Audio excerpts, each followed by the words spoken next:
Hey fellas, Future Neon here. This is part 2 of the Winter 2023 seasonal anime podcast, so if you haven't watched part 1, go ahead and click the card in the top right hand corner to check it out.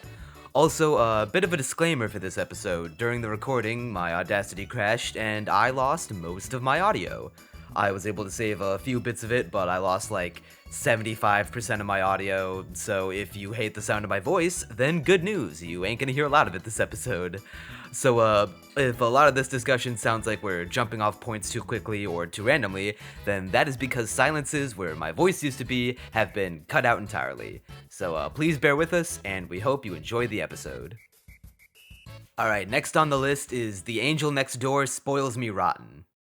So, if you recall, this is one that I was saying from a very early point was going to be one of those read the novel forehead moments, because it was a beloved source material by many people. And, I knew Project Number 9, they dropped the ball in all of their adaptations. I hate their visual style. Now that I've seen more and more of it, I just hate it each time I see it. But I will say, they are my least favorite just because they butchered Tomozaki. Like, that is the sole reason. Tomozaki was a W script-wise. Love After World Domination. Maybe that's a hot take. I don't know. I think that's the only choice you get. Actually, the first episode I liked the first and I episode. do want to continue it. But that aside... Oh, it was good. It was very good. I liked it. Having seen this show, I kind of feel like any adaptation of it would be terrible without radically altering the script, because I feel like everyone was wrong when they said the source material was good. I'm now dissuaded from reading the original light novel, even though I thought it would be a huge read the novel moment. You know the meme that we've had too many anime where the John Everyman meets a cute girl. You know that meme? I feel like this is one where it applies. I feel like this is what they're talking about. This is the event horizon of John Everyman meets Manic Pixie Dream Girl shows. We have reached the breaking point. No, Crunchy, it's perfectly normal, social acceptable behavior to expect a cute girl to come into your life apropos of nothing, clean your house for you, cook your meals for you, and basically become your live-in maid girlfriend. It's not a weirdo loser fantasy at all. See, it's not. All he did was give her an umbrella. She could have just given it back, and that's basically proposing. That's basically proposing. Come on now. Let's be real. My problem with this show really comes down to the main female character, right? Because, okay, so with stuff like Kubo, right? I still enjoy Kubo, and I wouldn't consider that show to be like... granted, I wouldn't consider any of these shows to be harmful to society necessarily, but Kubo especially, I think, is just, like, harmless, and, stuff like Dress Up Darling actively shows a healthy relationship in the making, even if you could slot it into the same category. And that's because the main female leads, along with the male leads in some cases, are very charming and have like a legit personality that feels like something a normal human would have for the most part. I know some people get on Kitagawa's ass in terms of her believability. I thought she was all in all believable, and she's super at least believable. Believable enough for me to buy into her character and think that she's legitimately well written. She is. She's a nerd. But... Yeah. No, exactly. Yeah, she's a... Yeah, she's I was gonna say, she is one, but that's not a bad thing always. She definitely is one, but she's more than that. She's realistic enough despite being one that you can buy into the kayfabe of her character. This character, though, I don't know her name. Does anyone remember it? I have the analyst. It's Mahiru, apparently. Mahiru. Wait, Mahiru? That's like Mahiru one letter off. That's literally one letter off. Inferior character. His name is Amane Fujimiya, apparently. Yes. It is. Yeah. I mean, I'm with you guys. I watched this. My opinion basically is that this was... I watched the first episode. I was like, it's cute. The girl's, she's cute. And I'm not going to continue watching it. No. I cannot care any fucking less. I cannot care any less about this show. I totally agree. I watched it and I was like, care about it. It's not even that I'm apathetic. It's that I actively hate it. I actively disliked every single second I was watching. I mean, well, that's every Project Number 9 show. I really want to nail Mahiru because I think she is legitimately probably the worst of these characters that I have ever seen within a single episode. She is fundamentally broken. She is a lifeless robot that I could not care less about. So Mahiru, at least as far as I know, has 3 modes. The first is blushy girl. Okay, that's expected from all these perfect girl shows. The second is like perfect girlfriend, but also just a complete robot. She is a lifeless robot who says everything in a deadpan tone and for some reason will cook and clean for the main character. It's like Tsukasa I didn't from watch the episode. Tonikaku, but even worse. I didn't watch the episode to its conclusion, but I felt that everybody was robotic. So I mean, they at were. least with They the were. main character, it feels like an intentional shtick. But with the main girl, it's like you're supposed to buy into the idea that she's like a legitimately endearing, cute person. But when I think of like the most endearing person I can think of, I think of someone who annoys me sometimes. Yes, Neon Manta, because you annoy me. Nah, but I think of someone who's like flawed and is sometimes goes too far in certain aspects, but that's like, what endears you to a character. But with this, she's just like some robot who cooks and cleans for you and is also perfect. And her main flaw is that she's too perfect. She puts on a mask around everyone around her, except instead of being like Tomazaki, where they tackle the issue of social masking like a genuine way that's legitimately has something to say about society, is just like, at least in the context of this show, it feels like, you're too perfect sometimes. You should just be, I'm glad you're less perfect around me, even though she's just a robot around him who cooks and cleans for him every day. Like, what? It's like, is that her being more flawed?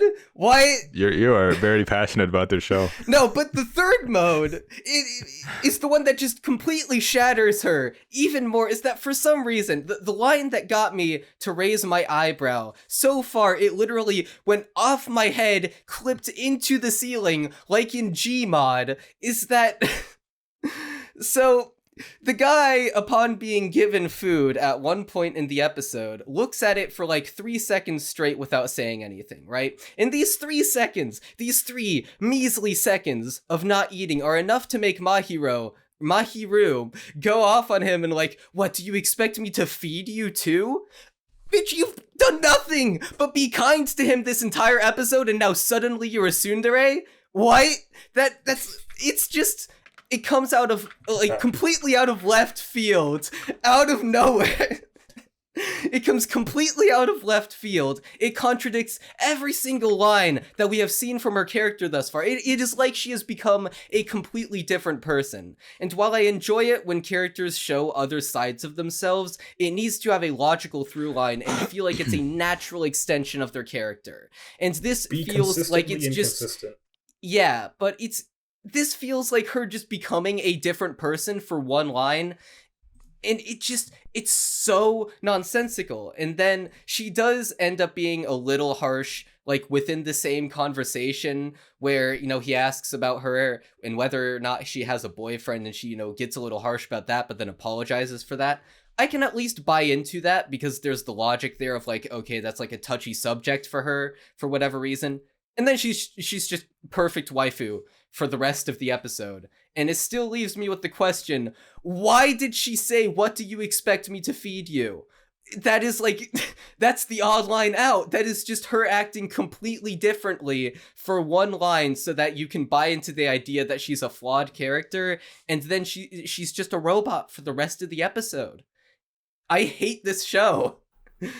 Hey, Crunchy, you want to hear something that's gonna really upset you? What? At the time of this recording, on January 31st, The Angel Next Door has the Higher than highest Onimai? rated show on Mal for the season for non-sequel why? shows. But it's like why? sitting at a 7.8. See, the that worst doesn't surprise part- me. the That worst is high, part that about it, Onimai is not the though- highest. Yeah, I mean, I guess that says, although Onimai should, let's be real, but the worst part about this show is that I can't even put it in my bottom 3 because there are isekai this season, and those are by default the worst shows. It's like I want to put this in my bottom 3 so bad, but I just can't in good faith, and that's really the most painful part about it. I can't give it the spot it deserves because isekai is a genre. True, I could put it as the number 1 spot. Most in of the parentheses, isekais every this season isekai are like the same. They're like the isekai are like the same show anyway, so just put them all in. Every one isekai spot. except the Yuri one and Handyman Saito and Campfire Cooking. There we go. Number 1 spot, worst anime of the season. But yeah, I loathed this. This is. I didn't think it was that deep, but it's all at the same time. It is literally worth what the meme applies to. So. Yeah, I really didn't care about the show, at all. Imagine how much more satisfying it'd be if she started doing this like 3 or 4 episodes in after they've forged like a legitimate bond. At least she wouldn't feel like a robot. At least then they'd have to give her a personality. But you want to know what show is, ironically enough, a better fantasy? Literally like any of these other shows. Like Kubo, Dress Up Darling? Sure, those have good aspects outside of that, but that's why they're good fantasy. Yeah, in a season filled with isekai fantasy and magical powers, this is the most unrealistic fantasy show of the season. Yeah! Yeah, tops the fantasy charts. See, it's the incel fantasy because they don't want to do the work. They don't want to work for it. They just want it to happen immediately. Wow, you gave an umbrella to a girl once. Wow, you're a real hero there, bud. Yeah, like I said, I felt the same thing I did when I was watching Higehiro, and sure enough, it's made by the same people. And as you guys said, it's just.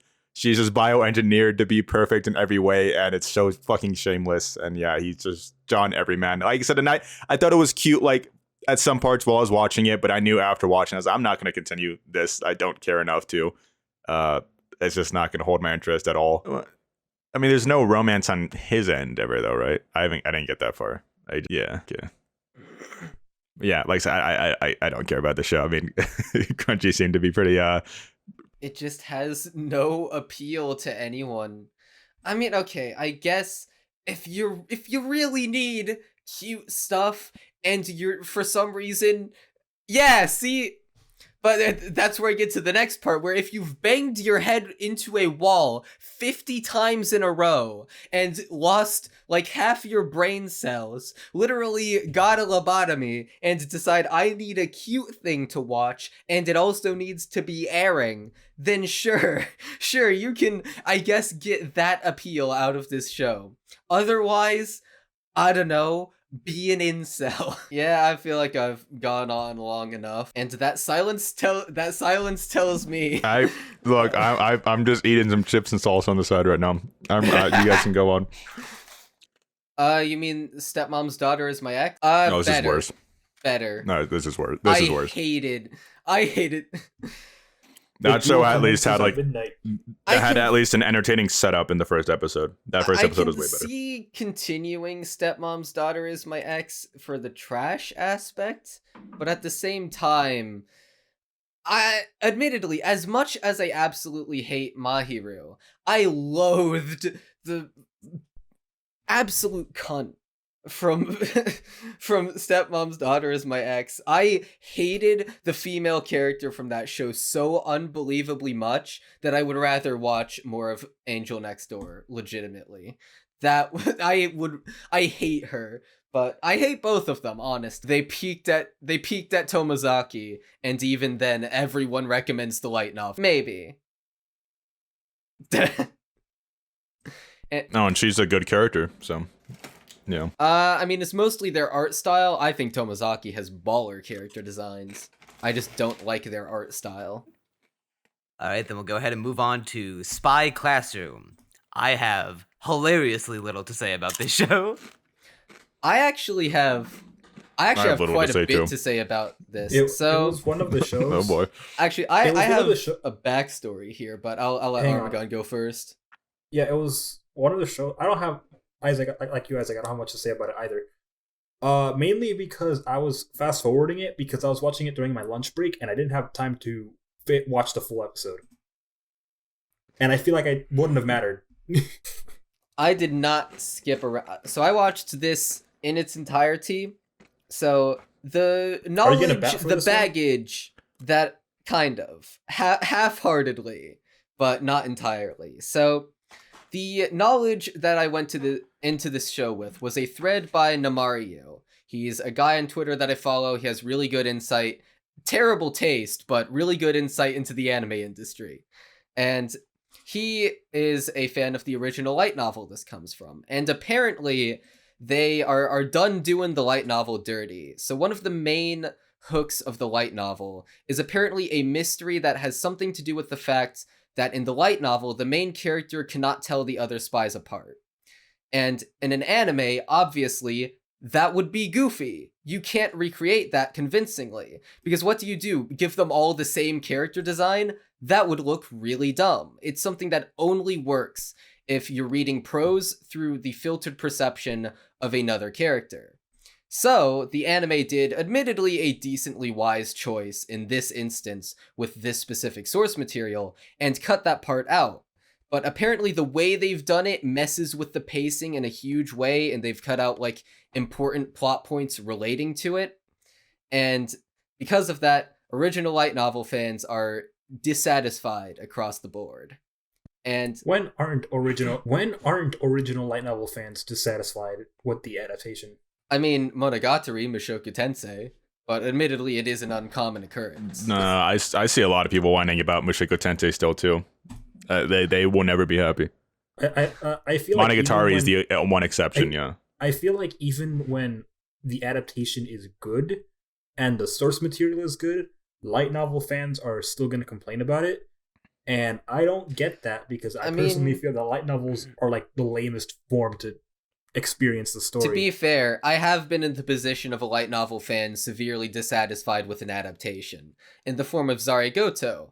Although my rage was justified, Shaft butchered it. But I digress. The point is, I kind of want to try out the light novel because I didn't hate this. And admittedly, for a little while I thought I would. But because the main thing that I immediately did not care for was the main character. At first, anyway. Because in the beginning, she kind of just... Every action serves to implant in you the impression that she is in fact a bubbly, energetic, Genki girl. And every single action she takes will remind you of that. Kind of like the beginning of My Senpai is Annoying. Although not that ham-handed about. But... So admittedly, I was getting generic vibes. I don't particularly care for the character design sense in this show either, but I like the premise, and near the end, the main character does something that finally gained her respect in my eyes, which is that, so the context to this is that the leader of this spy group, right, they're taking on an impossible mission, and the leader has a comically little ability to teach. He is the reverse Koro sensei. He is that inept, and he literally tells them, right, so he shows them him picking a lock, and they're like, all right, figure it out. And they're like, wait, hold on. How, though? Oh, what? And he like lists off a bunch of future lessons that he'd be doing, and it's all one sentence lessons, which was hilarious. But the main character is fed up with this. They're all under the impression that they are sacrificial lambs for the sake of the mission, because they're all like inept students at their old schools. So the main character decides, I'm gonna take out the teacher on a boat, use some like paralyzing gas on him, and hold him at, I guess, needle point with a poison needle that would kill him. And she's like, all right, take us all to a bunch of different schools. We ain't doing this mission to die. We are going to become great spies and live another day. And he ends up JoJo'sing her with an admittedly kinda dumb twist. So apparently the boat was actually in the process of sinking that entire time because of a hole in it, which begs the question, why did the water only appear once she started confronting him? but just don't think about it. It has as much logic as JoJo's.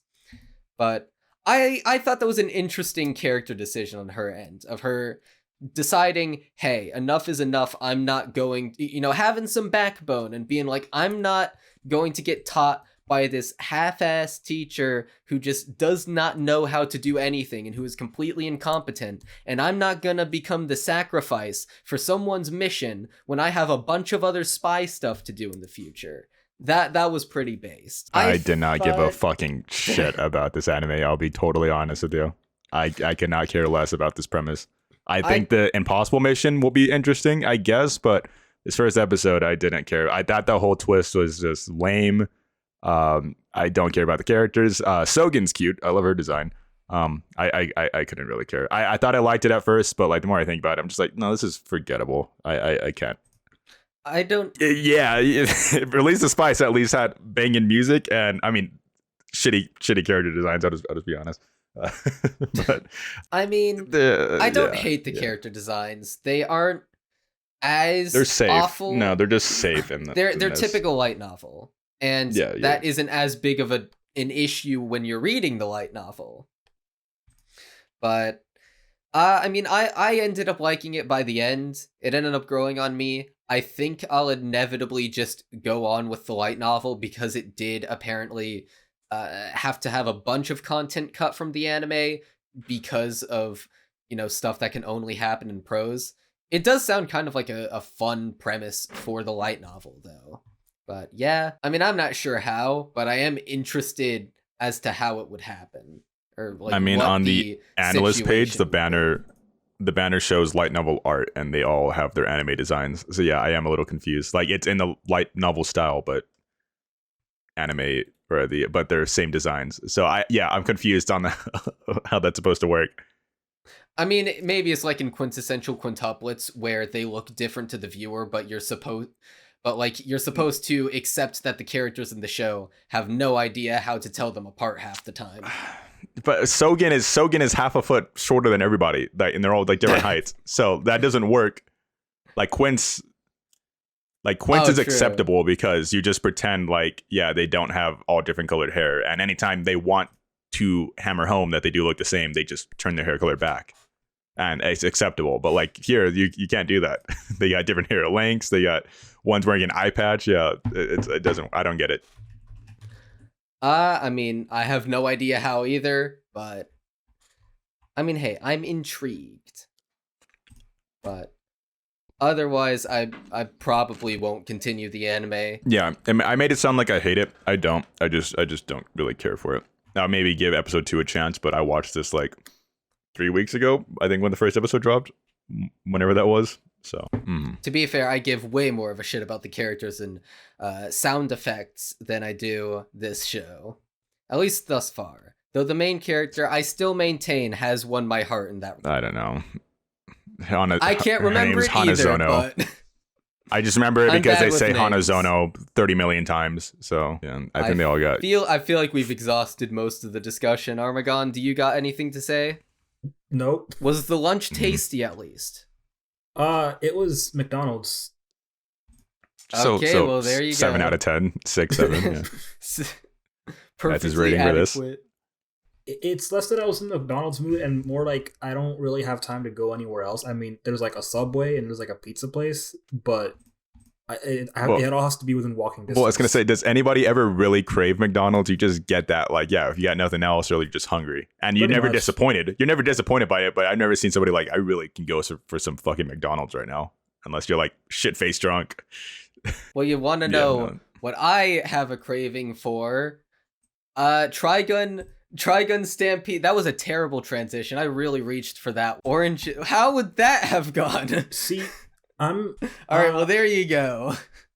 Got to jump through like a few hoops for that one, but yeah. I'm surprised that Trigun Stampede is Studio Orange, because I watched like 3 minutes of it, and never in my life have I been more put off by animation since that one time I watched the Stan Lee. Hey, whoa, hold on, whoa. Hold on, what? I've seen a very big amount of people that do not like Trigun's like animation, and I'm very confused by it. CG phobia is real. Vlusky was right. No, Armagon, You cannot tell me that you watched that whole episode from front to back and then looked at all that like expressive character animation and say, "Yep, this shit trash." I thought it was Polygon Pictures. And then I looked it up right now, and it's not. Oh, Kana knocks this one out of the See? park in terms of backgrounds, but I mean, you aren't approaching Kana if you're a 3D CG show. The backgrounds in this show are still quite good. I was very satisfied with them. I know.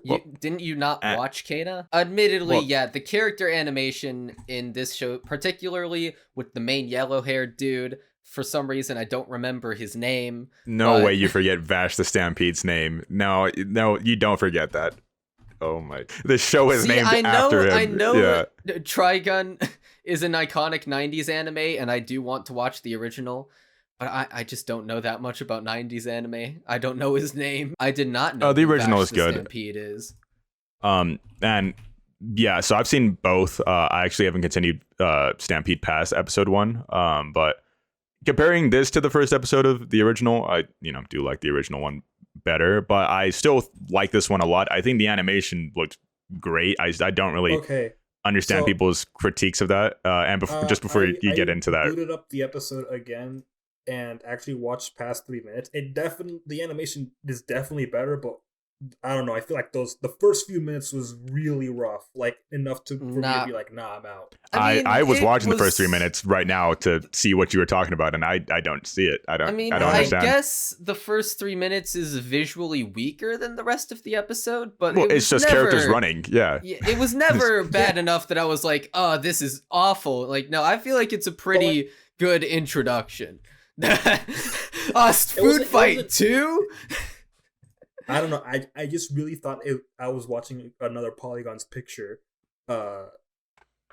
show. No, I don't understand. The worst part of the show. It's better later. I'm saying, like, now that I'm like, I can't watch the episode now. I'm like skipping through it, but like it's better later. It's just that the first few minutes. Admittedly, the worst part of the episode for me was in the beginning, and maybe there's more explanation to this later on, having to do with like the two brothers' backstory. But when Rem was like sacrificing herself for them to both fit in the ship, my only thought was she could definitely fit in there. That was completely pointless. That is one of the issues. Sacrifice. So I didn't like this twist because this is a twist in the original Trigun. I don't know how the manga does it, but in the anime, they don't reveal this until 17 episodes into the show. You don't know that Vash is from space. There's more to it that I can't really say, but him and his brother are special. There is things with them that are important, but you don't find out that they come from space and like all of this other stuff until super later on. The anime just starts off right away. Her sacrifice doesn't make any fucking sense because, like you said, it seems like she could fit in there, but there is a reason. She stays behind. Yeah, like there is a reason that happens, but like the anime this one just kind of starts out as like, she's sacrificing herself. From my perspective. Yeah, in the original, like she truly couldn't go with them, and there was other reasons like importance. And she is like kind of like the binding factor between him and his brother. His brother's name's Knives, by the way, the edgiest name of all time. I did like that name. Yeah, his name's Millions Knives. It's raw as fuck and it's stupid as hell. But yeah, there's that. The new character they added, I actually do like. His name is literally just Roberto De Niro. It's very funny. It's Roberto De Niro. That's literally it. Yeah, they replaced an iconic character that everybody loves, but they replaced Millie. Yeah, it was both Meryl Streep. Yeah. I mean, because there's literally Chuck Lee was the guy he fights in the beginning. Yeah, stuff like that. I don't know who Nicholas D. Wolfwood would be evoking, but yeah, Nicholas D. Wolfwood is so fucking cool. He carries a big ass cross, and he fights with that. It's dope. Yeah, I mean, this was made around the same exact time as Guilty Gear, so maybe there's some inspiration there. Yeah. He's a priest who smokes, carries a big cross, and I'm pretty sure that cross is a machine gun. So that sounds amazing. Yeah, I'm sure he's helped out of this show. But yeah, I liked this. I think that I'm assuming the people that just don't like, because the character animation, Armagon, you were talking about something different. In like the sprinting, what I saw people dislike is like how Vash moves like a cartoon character, and it kind of annoyed me because I was like, It fits how do you his look at character, Vash though. and realize he's not a cartoon character? Because yeah, like he is very like, he'll be on the ground, he'll see somebody like pointing a gun at him, and he'll immediately like jump up in the air and start sprinting in place and then move. And it's like, that's intentional. That's not bad animation. That's very intentionally done. He was like that in the original because he is just a very, you think he's clumsy, and like I think he gives off the idea that he's clumsy, but like in reality he's very capable. Yeah, and that's why this change bothers me in the in this anime, is because seeing that beginning scene kind of removes that like mysticism to Vash, because the entire thing is like, those first 17 episodes, you think he's the luckiest man of all time. And then there's some big twist that explains why, you know, he's able to do all this. And I just thought that made it super lame. I've never been a big fan of the sci-fi element of Trigun. You can argue it's all sci-fi because obviously it's a wasteland thing. But once they introduced all those other components, I thought it made Vash a much less cool character. So Stampede kind of removes that away from him already, because now you're already questioning like, why was he from space? At the end, they show knives. You know that there's something between them. I mean, mind you, they're working with half the episodes, so that could be the reason. But I don't know. It wasn't bad, but I still do prefer the original a lot more, because it was just the first episode was literally just Vash somehow beating this like notorious criminal after hitting him with one shot. Same thing like this guy, but it was a different character. And then the anime was airing at the exact same time as the manga, so that whole entire that is also why like that this is one argument you can make. The manga didn't intend for that whole space thing to be a twist, but the anime couldn't really like spoil that or anything. So by the time the manga finally got to that, then the anime introduced that, and so the anime kind of like functions differently. The manga was more so just giving him his backstory, but the way it was structured in the anime was kind of like, oh, hey, by the way, this is some big twist, and now the events play out differently. I'm not sure how the manga ends. I think it is different from the anime because, like I said, they were airing the exact same time. It'll be both, because there's a sequel called Trigun Maxim, Jesus Christ. I'm pretty sure it'll be pulling from the original anime, Trigun and Maxim, and it won't be the exact same because, like I said, they literally replaced one of the main characters with an entirely different character. And yeah, so I there's no way to tell where it's gonna go right now. I really don't think there's like any way to tell, because they're changing some events around. Knives is already introduced from the start, so it's just I like his new design, but yeah, there is no beating his original. I actually do not like mind his new design at all, because they did make all of their new designs like more modern, and he looks modern. Yasified is a right one, but I think it's just his glasses that I wouldn't go really so far throw as it to off. call it dumb and lame, but looking at his original design, I definitely prefer that one. Although I don't mind the current one. Yeah. Well, like I said, the glasses are what really kills this one for me, because his original glasses like hang low on his face, and like they're kind of smaller. At his original glasses, those actually look cool as hell. Oh yeah, no, because anytime like his glasses are like super cool, because like there's scenes like where they'll just like it'll just completely like shadow out his character, and you can only see like the orange of his eye of his glasses. Really, basically just makes him look like a monster at times, like because there's times where he gets serious, and it's like really intimidating. Dude, I want to put the original Trigun I'm planning now. Yeah, it's a good show. It has one of my favorite first episodes ever. Like, it's just fun. Like, it's just a lot of fun to watch. Well, as someone who is unfamiliar with the source material, so much so that I didn't know Vash's name, I enjoyed this quite a bit. I especially so they introduced the world very well. They have like these two reporters going in to report on everything, and I love their dynamic. I know you said they're a new character, and maybe that's annoying to some fans of the original, but I liked the dynamic with this blunt drunk and the really like stuck up news reporter lady. That was very fun to witness. But the part of the episode that sold this is like, now, not gonna spoil anything, but high up on my list, and quite so, is that the final scene is so immensely entertaining. It is just constant serotonin. Because so the setup is that Vash is doing this duel against this guy who basically one of the cops who wants to arrest him, and he accepts the duel. But so Vash thinks they're going to do a quick draw contest, but in actuality, the police officer is gonna throw a bunch of rocket launchers into the air and destroy the entire town, which is ridiculous, but I love it. And so now Vash is intent on making sure all the rocket launchers explode before they hit the town below. But he doesn't have any ammo on him because he's a pacifist. And so there's like this mad rush from I think he's an outright pacifist. If what I He is that comes from outside the show. He doesn't kill. Okay. He has a very strict rule. Yeah. All right. He has a very strict rule about not killing. That's why he doesn't shoot the guy. Right now, and I have to say, I've been cleared. I'm seeing the light at last. Yeah, I mean, I like Crunch said, I'll give you that the beginning is the weakest animation, but I mean, I don't think it was bad. It was just the weakest if you want to point to a weak part of the episode. But anyway, so they eventually get the bullet to him. There's the one gal who they met in the bar who gives it to the news reporter lady, who runs in this super epic shot and throws it to him. And so he grabs it in his hands, but then the police officer shoots the bullet out of his hands.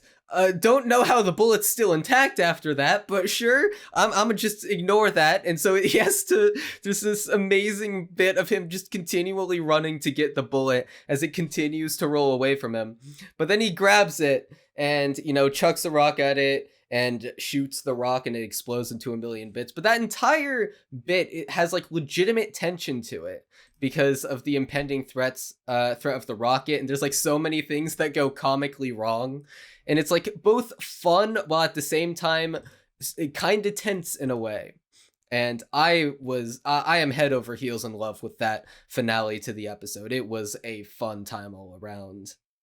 I can see why this is Vlusky's wet. Yeah, I think it's very fun. I would honestly say the first episode of the original is funner. I'm rewatching it right now, and it's just dumber. I think. So I would give that a watch too. If I were you. I think it's still. I am intrigued by the original. Neon, don't give me any more video ideas. My schedule is a nightmare right now. Yeah, and the character they replaced, like I said, she wasn't like extremely like important to the story or anything. She was at the end of the day just Meryl's partner, and Meryl's integral, so they can't really get rid of her. But the new character is really interesting. Yeah, no, she's in the manga too. That's what I'm saying. So like there is no way to tell where this is going. Roberto De Niro is just a entirely new character, and it changes Meryl's character because Meryl now has a mentor for like no real apparent reason yet. So yeah, like before she was the leader, and now she got reduced to the apprentice. I mean, I like their dynamic. Oh, I love it. Yeah, no, I think it works. So yeah, I am very happy with this adaptation. So. I've only seen the first episode, but I like Studio Orange. I am a CG defender for the most part. I became a defender. I became a CG defender when I saw Kana. Yeah, Orange hardly does wrong with their CG. I think they have some fucking mysticism going on. Didn't they work on a Godzilla a bit too? Oh, they did the CG work. I'm pretty sure. Yeah. Yeah, I didn't watch past episode 1, so I never got to see how it looked. Yeah. That's right. They did the CG. I mean, I feel like it's good if I'm not sure. Oh yeah, no, it's very good. Well, yeah. Well, we're going on from something good to something terrible. No, Going to the best, Kikazu. The best show. It's not easy being peak. If you're not a fan of the words peak fiction, goat, raw, fire, click off the podcast, because those are going to come up like 50 times in here, man. Dude, I can't fucking stand this show. I usually love like trashy like fun. I can't even have fun with this. I don't know.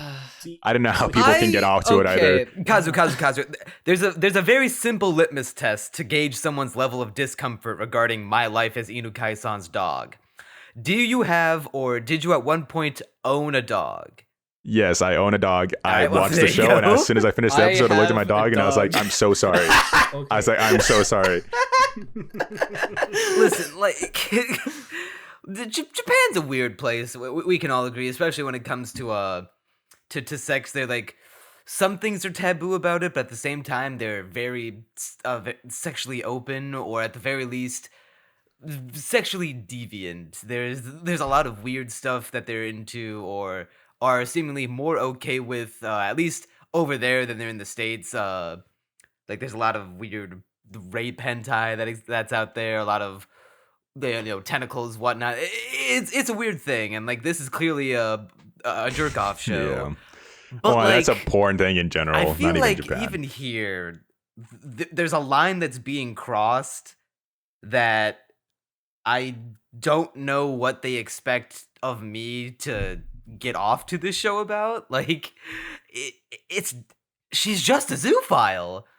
Like, there's no other way around it. She wants to fuck this dog, and like, even like weird anime, or like anime that have off-putting elements that make some viewers uncomfortable, like like Dragon Maid and the Lukawa Shota thing. Like a lot of people tend to write that off as pedo baiting, but like you can at least argue that there's a joke to it, with the different species of like she's a mythical fantasy dragon goddess with like no concept of like adult or child.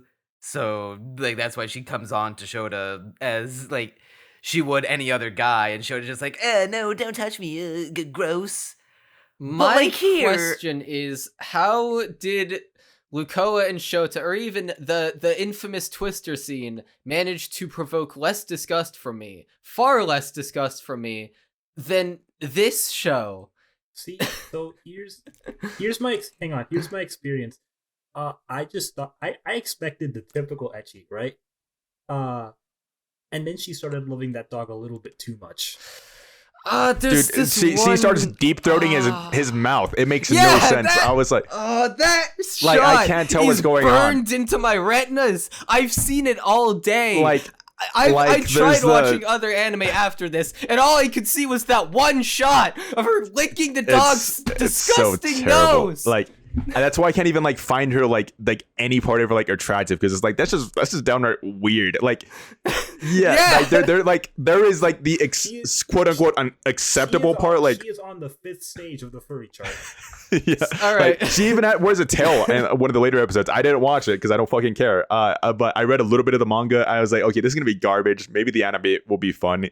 I could even have fun. Like said, like the acceptable part, quote unquote, was when she was giving the dog a bath in the or a shower, and she was washing him. Yeah, whatever, the tail wags, you get a little there. I was like, that's weird, but you know what? There's at least You were a accepting of correlation. that? No, not accepting, but I was like, okay. I was like, there was, if they want to take it this far. Well, exactly. I was like, okay, you know what? A dog's tail wagging, she's a weirdo. Let it happen, sure. But then she starts deep-throating his nose, and I was like, okay, man. No, It's even like, all right. before that, it was crossing a few lines. Because I mean, Oh, I mean, it did cross. when you That own was a line when crossed. you own But a dog, right? You gotta bathe the dog, and I can safely say that I have never bathed a dog even remotely in the manner butt that naked. she was. Yeah, no, every time I bathed my dog, it was either outside with the hose and just scrubbing him with the brush and, the soap and whatnot, or sometimes I get him in the tub inside and I'm outside the tub and I'm just washing him. And at no point have I ever bathed with my dog. Like, that's, I mean, hey, I'm more power to you, I guess, but probably not like this. Probably not with a small dog. Probably not with any dog. no, you don't. No, never. All right, listen. In complete. Don't try to defend Also, the show. not to mention, Crunchy. this was a stray. It wasn't even her dog. Like, this is the first time it's. All right. Yeah, like, this is the first time. In fairness to her taking off her clothes to bathe the dog, I get that. Kind of. No, you could get water on your clothes. I can see. Okay, I mean, but not she should sit keep her down with underwear the on. dog. That's not an Not issue. sitting That's down not with an it. issue. That's literally. To be fair, okay, actually, it's a small dog. So actually, never mind. Yeah, it's not a. Yeah, like I own a husky. Yeah, like I own a husky, so like I would throw on shorts and like maybe take off my shirt when I wash my dog, because it's like, Yeah, I do that because she'll shake I have once. a big-ish dog, but I don't. Yeah. The thing I don't understand is taking off everything. That's you don't need to. That's not something you do. No, Yeah, I fucking hate this show. I get it. I don't even know how long you want to talk. I fucking hate this. I get. Guys, I have a confession to make. I got a little like I was disgusted by this show, but at the same time I was like, you watched more how than much one worse episode? does it get? Morbid curiosity. So I Yeah. watched more than one episode. Neon. Oh, I need to watch that. Holy shit. I remember that. Oh, I mean, it's not. next not easy to being another one. geek. But do you guys care about spoilers at all for this? Because I do know something that like a big plot Why point would that I happens care later about on. spoilers for this? Hey, look, you maybe care about the lore about this show. Oh yeah, I I watch My Life as Inukai-san's dog for the world building. I watch it for the characterization. I'm pretty confident. I think this is what happens at a certain point. He's able to like freely change between a human and a dog, because obviously he's a human that was a dog. I don't know if it's freely, but I think that because there's a scientist, I'm pretty sure that girl is the one. There's the girl that they show in the lab coat is the one that turned him. At a certain point, he's able to turn back into a human, but Inukai doesn't know that. But he still retains some of like his dog things. It's weird. Yeah, let me pull up the manga and see if I'm lying. But it's either that or regardless, they still do visualize at certain points where like he'll roll over in his stomach and then they'll show the human form of him. So like she's petting his stomach and you can see that he's just on his back. Are we sure the main girl in this show isn't white? Dude, her name's Karen. Her name is Karen. She is a white he got woman. that dog in him, and she wants that dog in her. So yeah, to paint a picture of just how deep this rabbit hole goes and how dark it gets. The second episode, she's taking Dog Boy for a walk, and they're out walking, and then he's like, "Oh no, I gotta pee, but I can't pee in front of Inukai." And then she's like, "Oh, you gotta pee? I can see that you're shaking. Here, let me take you over to this street lamp." And at first she takes him over, and he's trying his hardest to hold it in because I can't piss in front of the girl I like. And at first she pulls out her phone, and I got real nervous because I thought. I have very tragic news. But then she's only like going on her phone while he's trying to do his business. So it's like, oh okay, phew, wipe the sweat from the forehead, crisis averted. And he tries his hardest to hold it in, but he can't, and he ends up going on the lamppost. And then she starts blushing, looking at the dog, and being like, "Oh, look at your little like shaking, it's so cute." And then switches her phone to camera mode and starts recording, recording and also like taking the burst pictures of the dog peeing. And we get to see like a POV shot through the phone screen of like the dog actually pissing on the lamppost. And yes, she is visibly getting excited from this the entire time. I have very awful news. So 6 of the furry chart, not stage 5. Yeah, this is the 9/11 of anime. Yeah, I pulled up Manga Dex to look up the manga, and coincidentally, I clicked on the most perfect chapter to verify. Like, I clicked on one random chapter, 42, to see if he does turn in. So he is a human now, but in this chapter, they expose to the entire school that her weird thing with the dog going on, and everybody's about to start like making fun of her. But then he white knights for her by saying that it's not weird. He's saying that it's not like weird. It's not weird. He slams the table, says, "I'm the world's biggest pervert." Then everybody else starts saying their fetishes. Like some of them says, "I'm in their nostrils." Somebody says, "Thick thighs saves lives." And then here's the worst part. Hold on. I gotta get this out. The worst part is after all of this, then they all turn to her, and she drops the bombshell that she is in love with her dog. Hang on, I gotta look this up. I gotta see this for myself. I need to read this. Chapter 42. There's only 42 chapters. And then she calls the guy, or Pochita, because that's the human. She calls him master. She calls him master at the end. So I don't know if she knows that he is the one that turns into a dog. Oh, but then there's the scientist girl that calls him guinea pig coon. Okay. There's another episode where her friend comes over, the blonde one from the opening, if you remember, and she bumps her knee falling over, and in order to like get her to like him, the dog goes over to lick the boo boo to make it feel better, because he thinks that's a things dogs do to each other. And so Inukai comes back upstairs, sees this, gets visibly jealous, and like an actual like sociopath, purposefully jams her toe into the wall and takes her sock off, being like, "Ooh, ow, my foot. Here, boy, come on, come lick mommy's foot all better." And it's like, I feel like I need a shower. This is amazing, but also horrible. So, a genuine thought that crossed my mind while watching this was, why isn't this so bad it's good? And the answer came to me in the form of a doujin I've been reading recently. Neon knows what I'm about to mention, but it's this incredible doujin called I Want to Punch Women. It's just called that, and it's about what it's right what it says on the tin. And I find that story, it literally is just that. And the reason, so that story is immensely hilarious, entertaining, for all of the right and wrong reasons.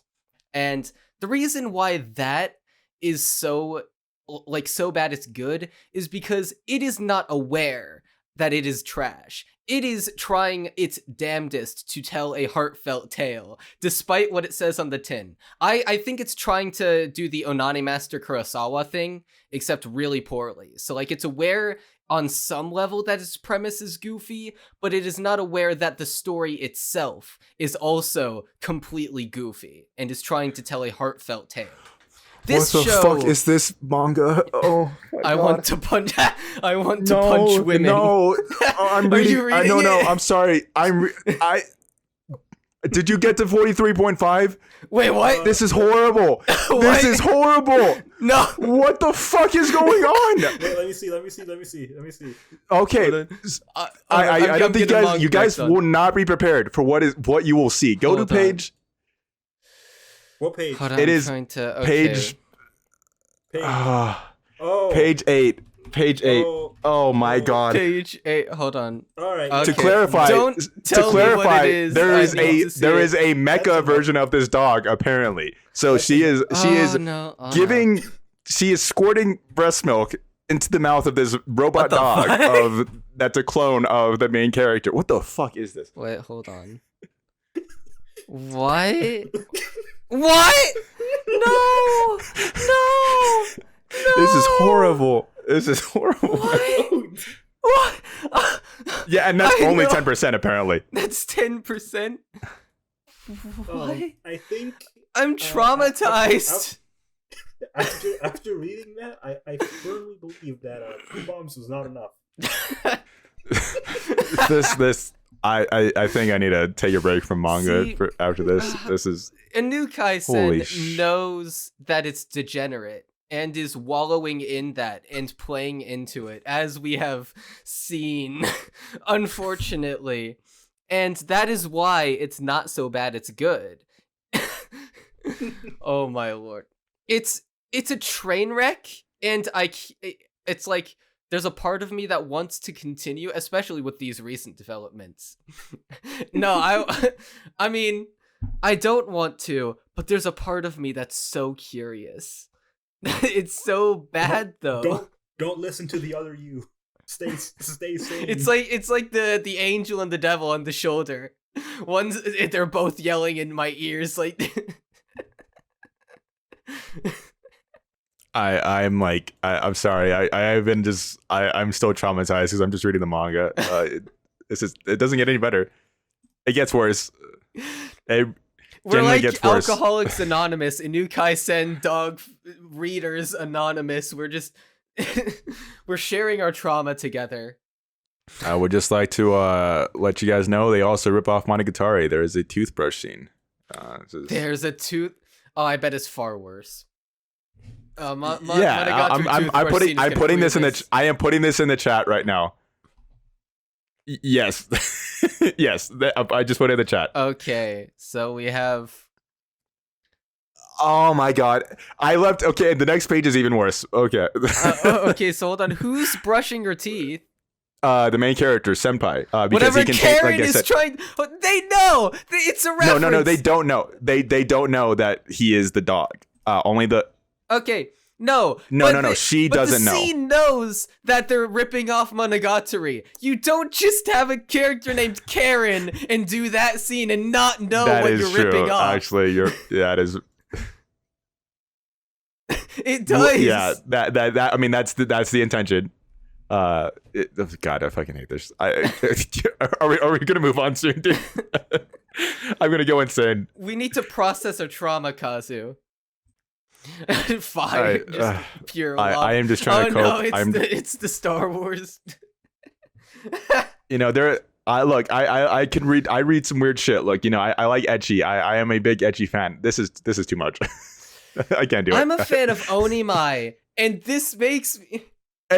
Yeah, and the worst part is this art is. I think this art is good, and it hurts. It hurts. That's why it's funny.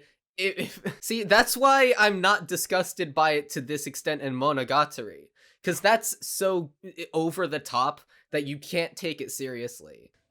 At the end of the day, there's. I am someone who was raised on the internet with like Mumkey Jones and stuff. I have a high tolerance to most things. This is not one of them. I am morbidly curious now to see if the anime gets this far. I want to see that scene because I mean this is a special chapter. To be fair, it's a 0.5 chapter, that whole breast milk thing. But I hope they add that. I think that'll enhance the adaptation. I will be there. I will watch it. I will be traumatized again. I will strap you to the chair and force you to watch. They will wait till Twitter finds out about this. Twitter. This is. That's based. I'm going to. I'm gonna. I'm gonna die if we talk. This needs a Ghost Stories level dub. We spent more time. Remind you, we didn't even talk about the anime. We're just talking about how horrible the manga gets. Just remember, it's not easy being peak. It's not easy. It's not. It's not It easy. is very lonely at the top. Yeah, it can stay there too. I mean, it could stay by itself as long as it wants. If this is the top, I will not be I'm getting staying at the bottom. Okay, we gotta move on for sanity's sake. All right. Next show. Tatsuya and Endo live. The Tsundere Villainess Lieselotte, I think. This is the most niche premise for a show I think I've ever seen. I watched this today, and I really liked it. I thought it was neat, and I think it's the isekai market is so oversaturated that to varying degrees of success. And like this is one of those shows where it would not have that. I mean, think about the thought process that had to go into this premise, though, right? So, admittedly, I did not finish the first episode, but from what I can tell, really? Yeah. So the premise is that these two people are commentating the video game, and one of the characters in the game can hear them. Yeah, the only thing I can imagine that would bring on this premise is if the author as a kid grew up on Let's Plays and so wanted to become their own Let's Play YouTuber and maybe tried out a few Minecraft videos or whatever, or maybe did it to themselves in their bedroom like I did as a kid. And I had a streamer, and the two high schooler kids are the backseat of Twitch chat. Wait, how far did you guys get? Because the end, I think the end of the episode really third into the episode. I think the end made it really interesting. I watched the full episode. Yeah, I don't say that about a lot of isekais. So, well, it's not an isekai, but I mean, it's like in this weird quantum realm. It's like in this quantum realm. It's one step removed because they are communicating with another world, but they are still separate. And I like that. I mean, if you only get halfway through, then it's. I couldn't tell if like this is like a legitimate game world, but it looks like that it's just like some weird connection between another world now, because the game can't shut off anymore. So like and it has to play on autoplay, meaning that they're moving at the exact same time as the people in the real world. But I really like this premise. I like the fact that you care about literally the real world people, like their relationship with each other, and then Lieselotte and the prince. And I'm admittedly not too familiar with like otome premises, but so I guess Villainess is dying is a common thing. We've had I don't know how. Yeah. Yeah, and like so once again, the statue, it allowed for this show to exist. Yeah, like it is related to Isekai. Like, yeah, you're totally right about that. But like we were saying, it is a very like niche and unique setup, and I think it works a lot. I am actually like super interested in continuing this. And at the end, too, when I remember to actually do that. Yeah, at the end, there's another character that seems to be obsessed with the main character of this video game. So I'm assuming he can speak to her. That's just my theory. But I do like this. Like, this isn't going to be an easy task for the main characters because they can't just straight up tell him like what happens to this girl, because then it'll just cause her to die anyways. And only he can hear them. He doesn't understand most of what they're telling him either. So it's interesting. I really like this concept. And Kobayashi is adorable. She's so cute. I thought the premise was a little too niche for my liking, and the characters weren't immediately gripping enough for me to overlook that. It just felt like one of those premises that, like you said, could only come from such an oversaturated market. And I couldn't help but think like, yeah, I'm sure there are some people who saw this premise and were like, yes, that's what I've always wanted a show to be about. But I see it and I'm like, wait, what? Hold on.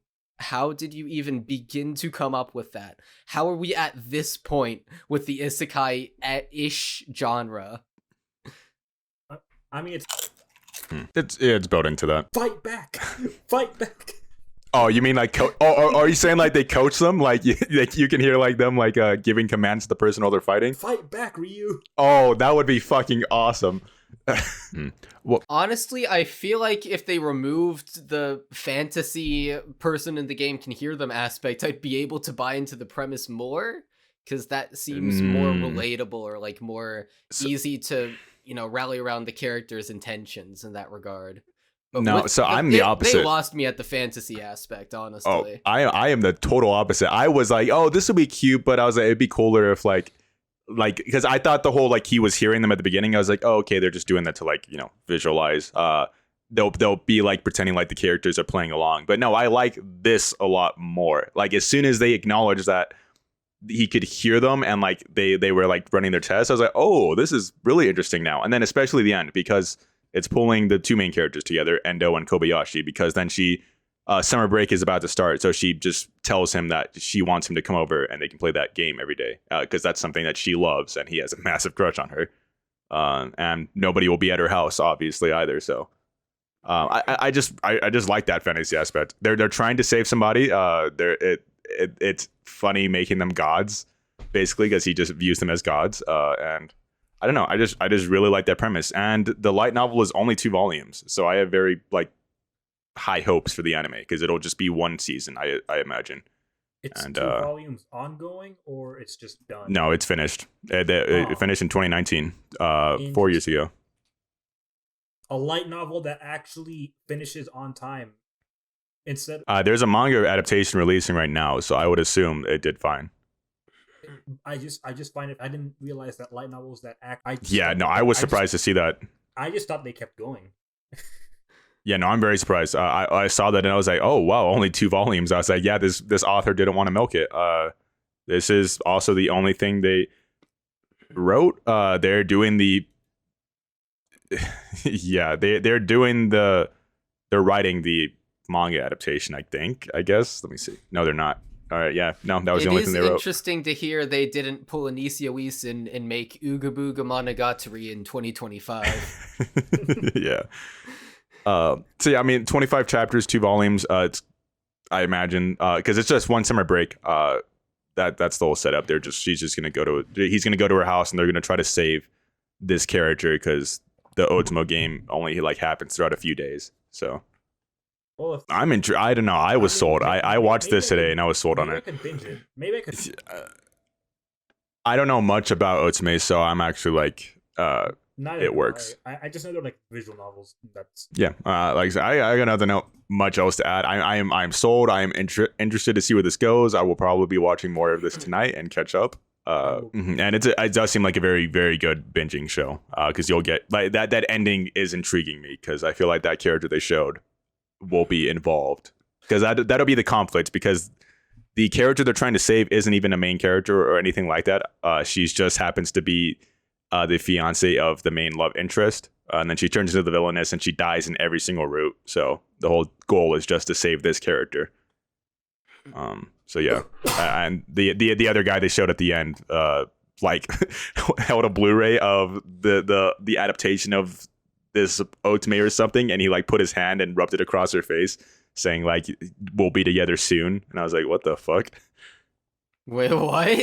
Oh, and he's like, because she handed, the Kobayashi handed Endo at the end of the episode, she handed him like this fan Blu-ray that's basically like tells the story of Lieselotte so he can understand like the complexities of her. And then I don't know if this other character, but he's like a model. He's not like some incel. Like he did a photo shoot and everything.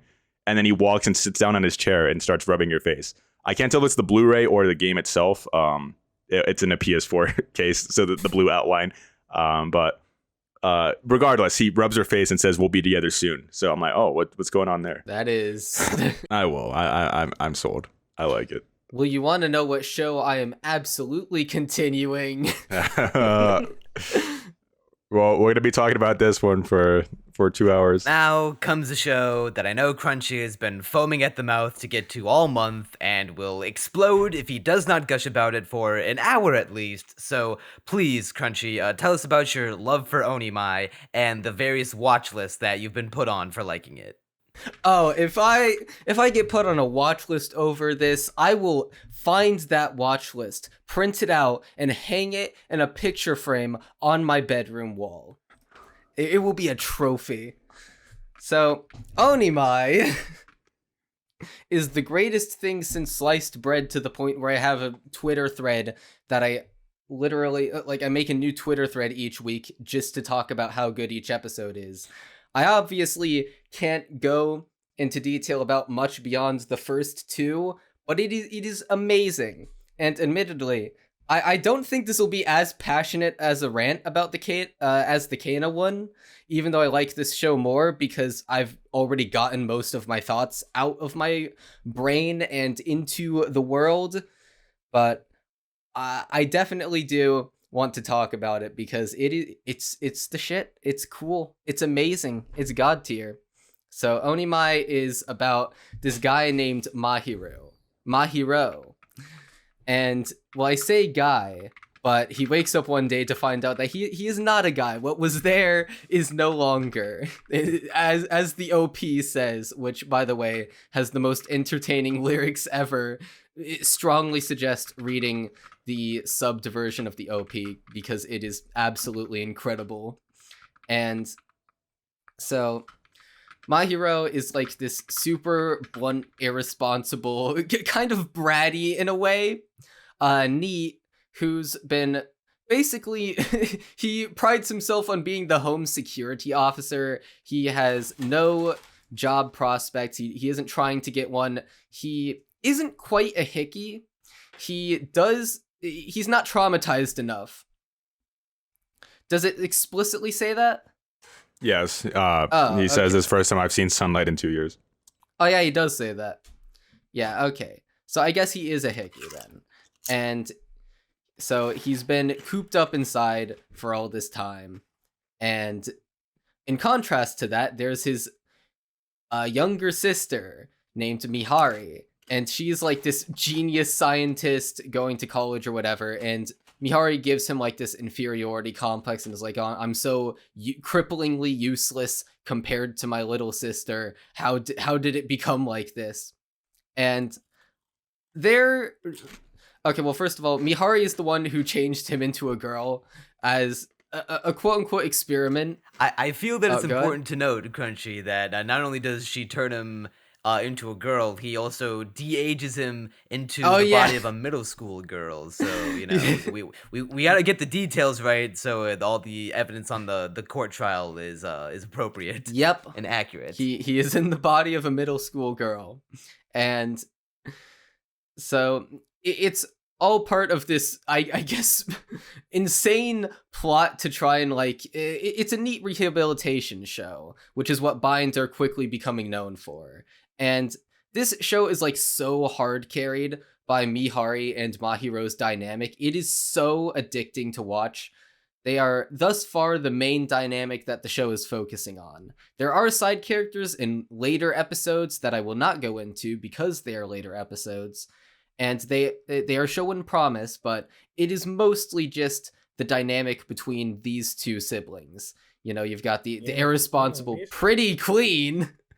I am actively enthused that this is the best looking show of the season because it also is just straight up my favorite, just in general. I am very happy that the last 2 seasons, the best looking shows have been like what you wouldn't expect, like Bochi and this, or like things you wouldn't normally expect to be like the best looking shows. Okay, see, like I said earlier that I like weird stuff. This isn't too weird for me, like in the slightest. I don't know. I just like, it is a weird show. I think I would understand if somebody's like, oh, I don't want to watch this, but to me, I'm not like sitting there. I'm like, oh man, this is like weird. Admittedly, this show so far doesn't have anything that I'd classify as nearly as eyebrow raising as the Twister scene. But it's not even that degenerate. There is a weird infatuation with you know, peeing. Yeah, but, in episode 3, but. See, the weird thing is that if you describe what happens, you get the impression that it is like non-stop degeneracy on par with Eromanga Sensei. But when you actually watch it, like aside from the first episode, which has a bunch of Pog-worthy lines that I screen capped in my very first Twitter thread on the show, was like literally put Kinography Part 5 as I just kept on finding new lines to screenshot. But no, you are underselling that line. She specifies 100 times more powerful. And Mahiro, being the absolute coward that he is, that gets to him. That gets to him, and he just doesn't. Which I found hilarious, but there's this one moment where he's just like in his room, head down, be like, sis, please, you gotta change me back. I can't take it anymore. I haven't been able to release in so long. And like to get my mind off it, I played this gay porn game. I love that. Yeah, he said he's like, I was actually kind of into now it. I'm kind of into it. I love all of that. I mean, like not to get into the later episodes, but I love all the like where he's confused by everything that's going on because he's like realizes like attracted to like dudes and he's like, oh my god. And he's like trying to like more like mentally justify that he's like, you know, a girl now. Basically. Yeah. I mean, if you describe it, it is you know, it is degenerate. Yeah. I know, but like when you actually watch it, particularly the later episodes, episode 2 is within that realm, so I can talk about this. It's kind of wholesome on the moment to moment. The two siblings have like this really genuine bond for each other, and I can't talk about that because it's a later episode, but I'll just say that the reason why they grew apart over time is like very natural, and like at first it does feel like Mihari does have like an unnatural like love for her brother, like considering that he has literally reclused into his room for the past 2 years and is a neat, you know, you do wonder like why does she care for someone who is such a loser? But the reason, like once you learn about their history, it becomes completely justified, and like it's a new layer to their relationship. Their relationship just keeps on being built upon in these incredibly interesting ways. I think every episode so far has added something to the tapestry that is their relationship with each other, and it is very endearing and heartwarming and fun to see unfold. I mean, don't think it'll get there, but she obviously is a brocon to a degree. So my read of it is, I mean, there's literally a scene where she hopes Mahiro gets taken by like a handsome guy someday and gets into a loving relationship. So at least at this point, there, like, it is confirmed that she does not have any feelings for him in that way. It could develop into that, Well, but I'm erring on the side of it won't. And if it does, that will be disappointing. There is a 50-50 toss-up right now because every instance of like where anytime like she's exposed or skin is exposed, she gets upset when my hero like just says he flat out doesn't not care. He's like, why would I care about, seeing you naked? And she gets pissed off over that anytime he says that. So there is that too. I mean, hold on, have you read the manga? I only read the first 11 chapters, so. Okay, is that like something not in the anime? Because I don't remember that. You really don't? Oh, wait, are you talking about like the bath scene? There's the bath scene, then the whole swimsuit where he says, you're way less. He's like, tough act to follow and stuff. Well, no, that was I know like, that's just insulting her breast size, but the whole bath thing too. I wouldn't. I feel like that's reading into it a bit much. No, I think definitely the bath. I think there's definitely the bath scene is not reading into it because he says, "Why would I care about seeing you naked?" And she's pissed off about that. Mihari. Yeah, I mean, again, it could be a reading into it, but I think there is signs, like I was saying, it's a 50-50. Personally, I don't see it going down that route, but I am just saying. I'm still, even with that context, which is a little sus. I'm also I'm erring on the interpretation. Perhaps the wrong interpretation, considering how Usagi Drop went,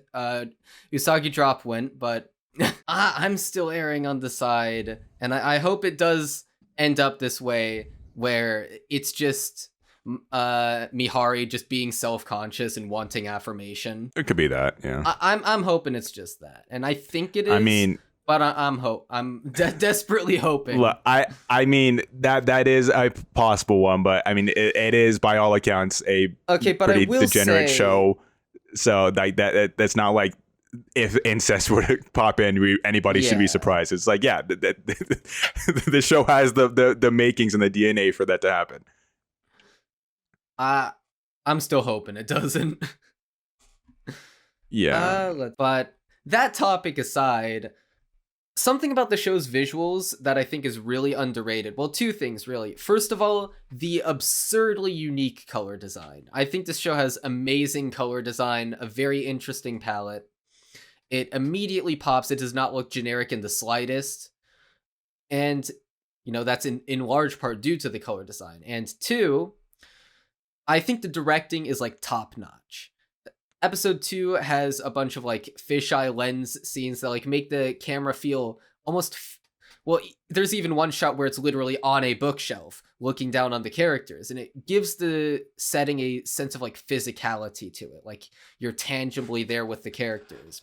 And this isn't the direction, but rather the animation, but the animation also has that effect where the characters are like mostly on model, like they occasionally go off model for like a very goofy expression, but it is very consistent with staying on model, and even more so giving the characters' faces like this sense of depth to where it feels like they're physically there, and keeping the expressions within the realm of like what could be believed these characters in this, whacked out anime world could express without breaking, without going off model. And it feels very down to earth, and the directing, they have consistently fun shots. This is the director's first full work. I don't actually have the director's name on hand here. I'm Shingo Fuji. Yep, His name is Shingo Fuji. He's got a cat with a lightsaber as his Annulist profile picture. And yeah, he's doing a great job so far. The shots are consistently fun and creative. The character expressions are incredible. I love how ubiquitous the spiral eyes are. There's a lot to dissect about this show, particularly visually. And I absolutely adore the visuals of this show. And also the script. I think it is just an incredible script. Bind is shaping up to be one of the best studios right now. They are on my favorites list. Mm-hmm. I am a fan of this. I like that they just choose, they will adapt to whatever they want. I don't know. I like that is one thing I like about at least anime. I mean, they have a clear identity in the form of like neat rehabilitation shows with really good animation. So. I mean, I don't even know if it'd be fair to like call that like they're obviously maybe they did choose it intentionally because it is a rehabilitation, but this is only their second show.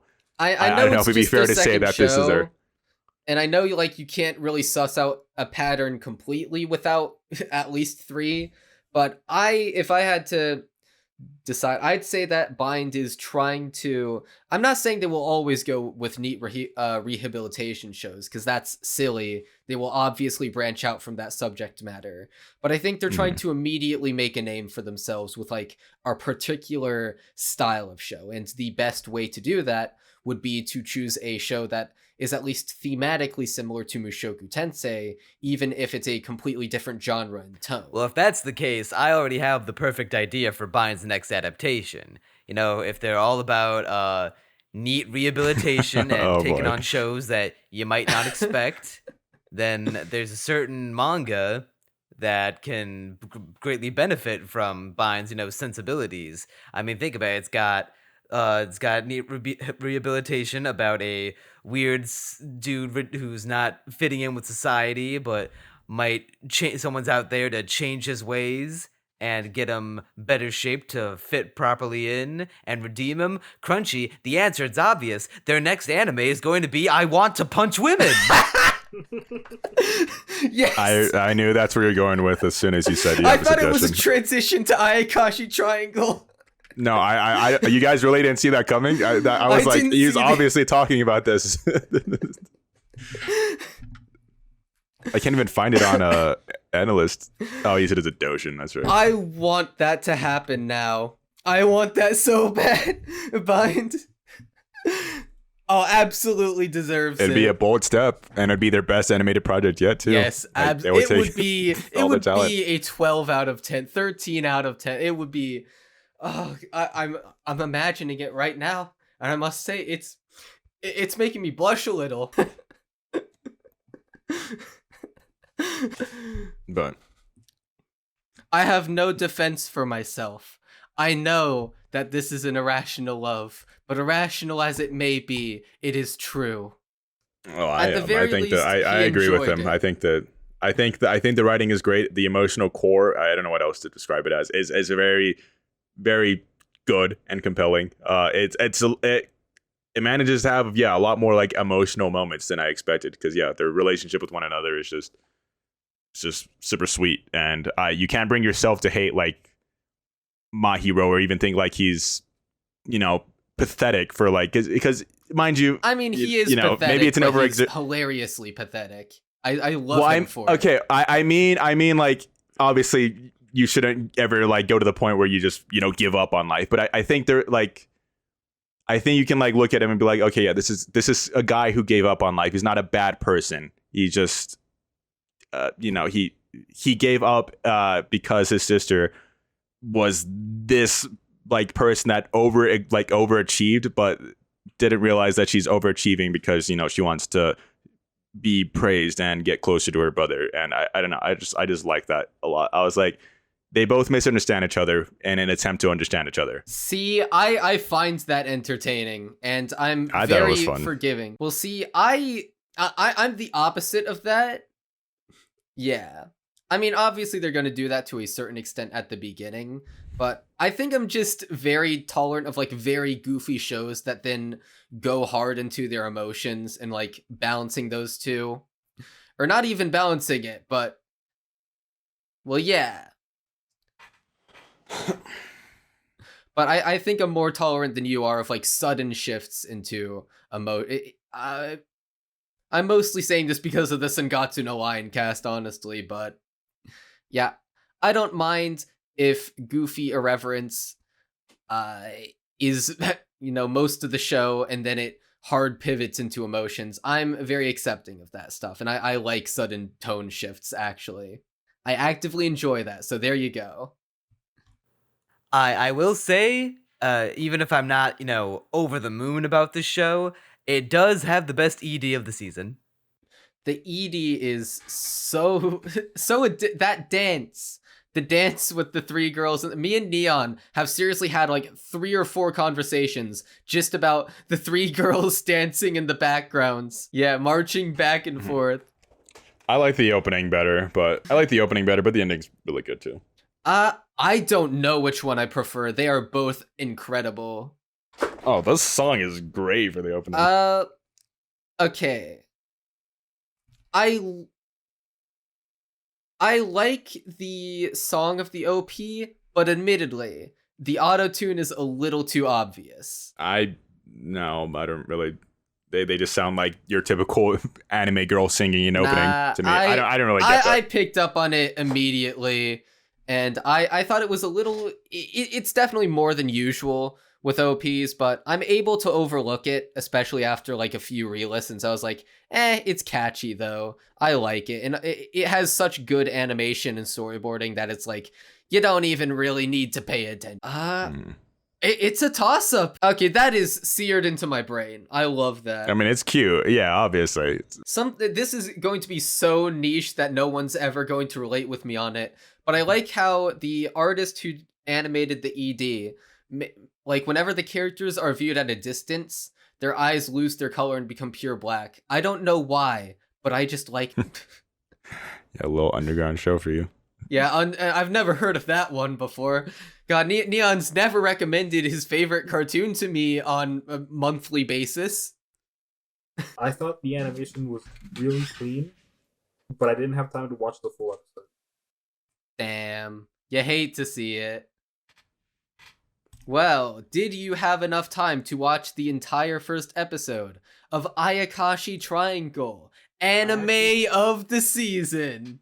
I actually didn't watch this one at all. Oh.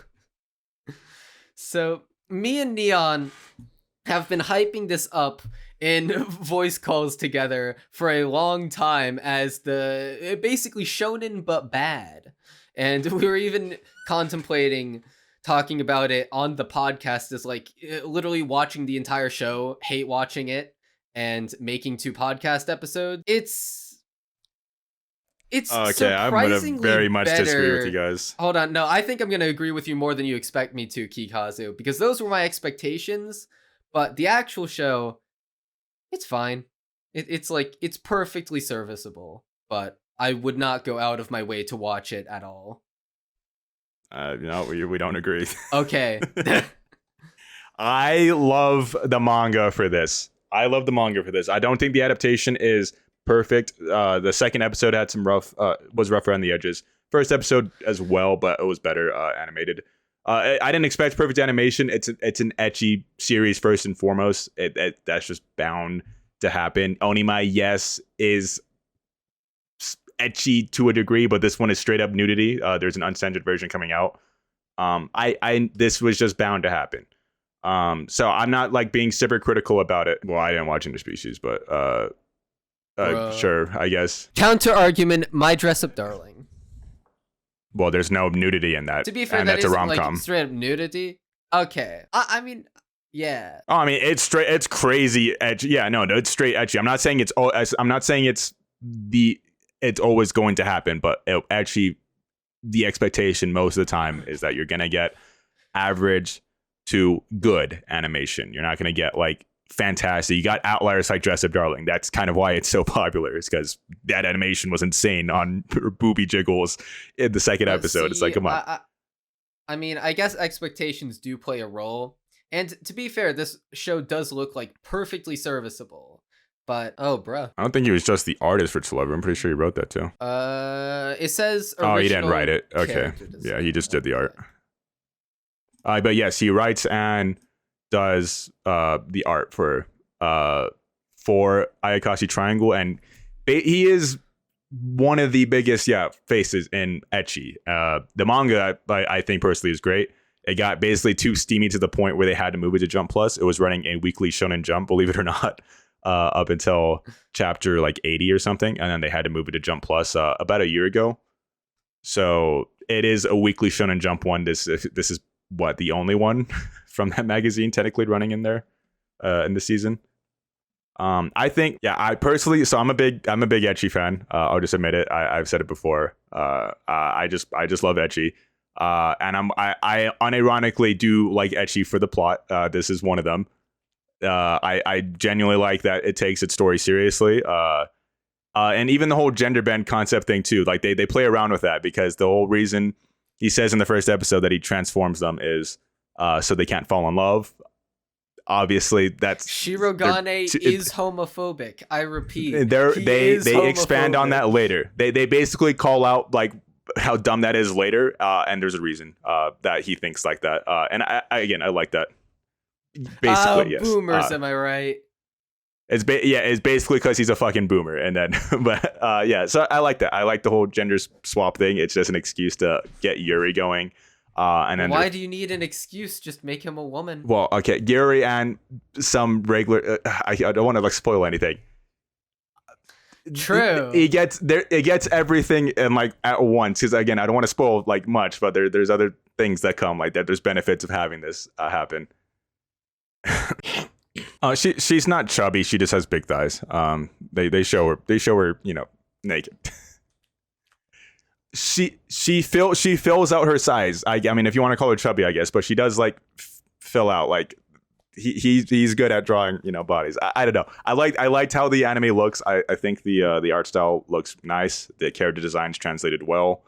The animation, it seems like they conserve their budget at some points. Sometimes the animation looks good or serviceable. Sometimes it looks dog shit. But you know what?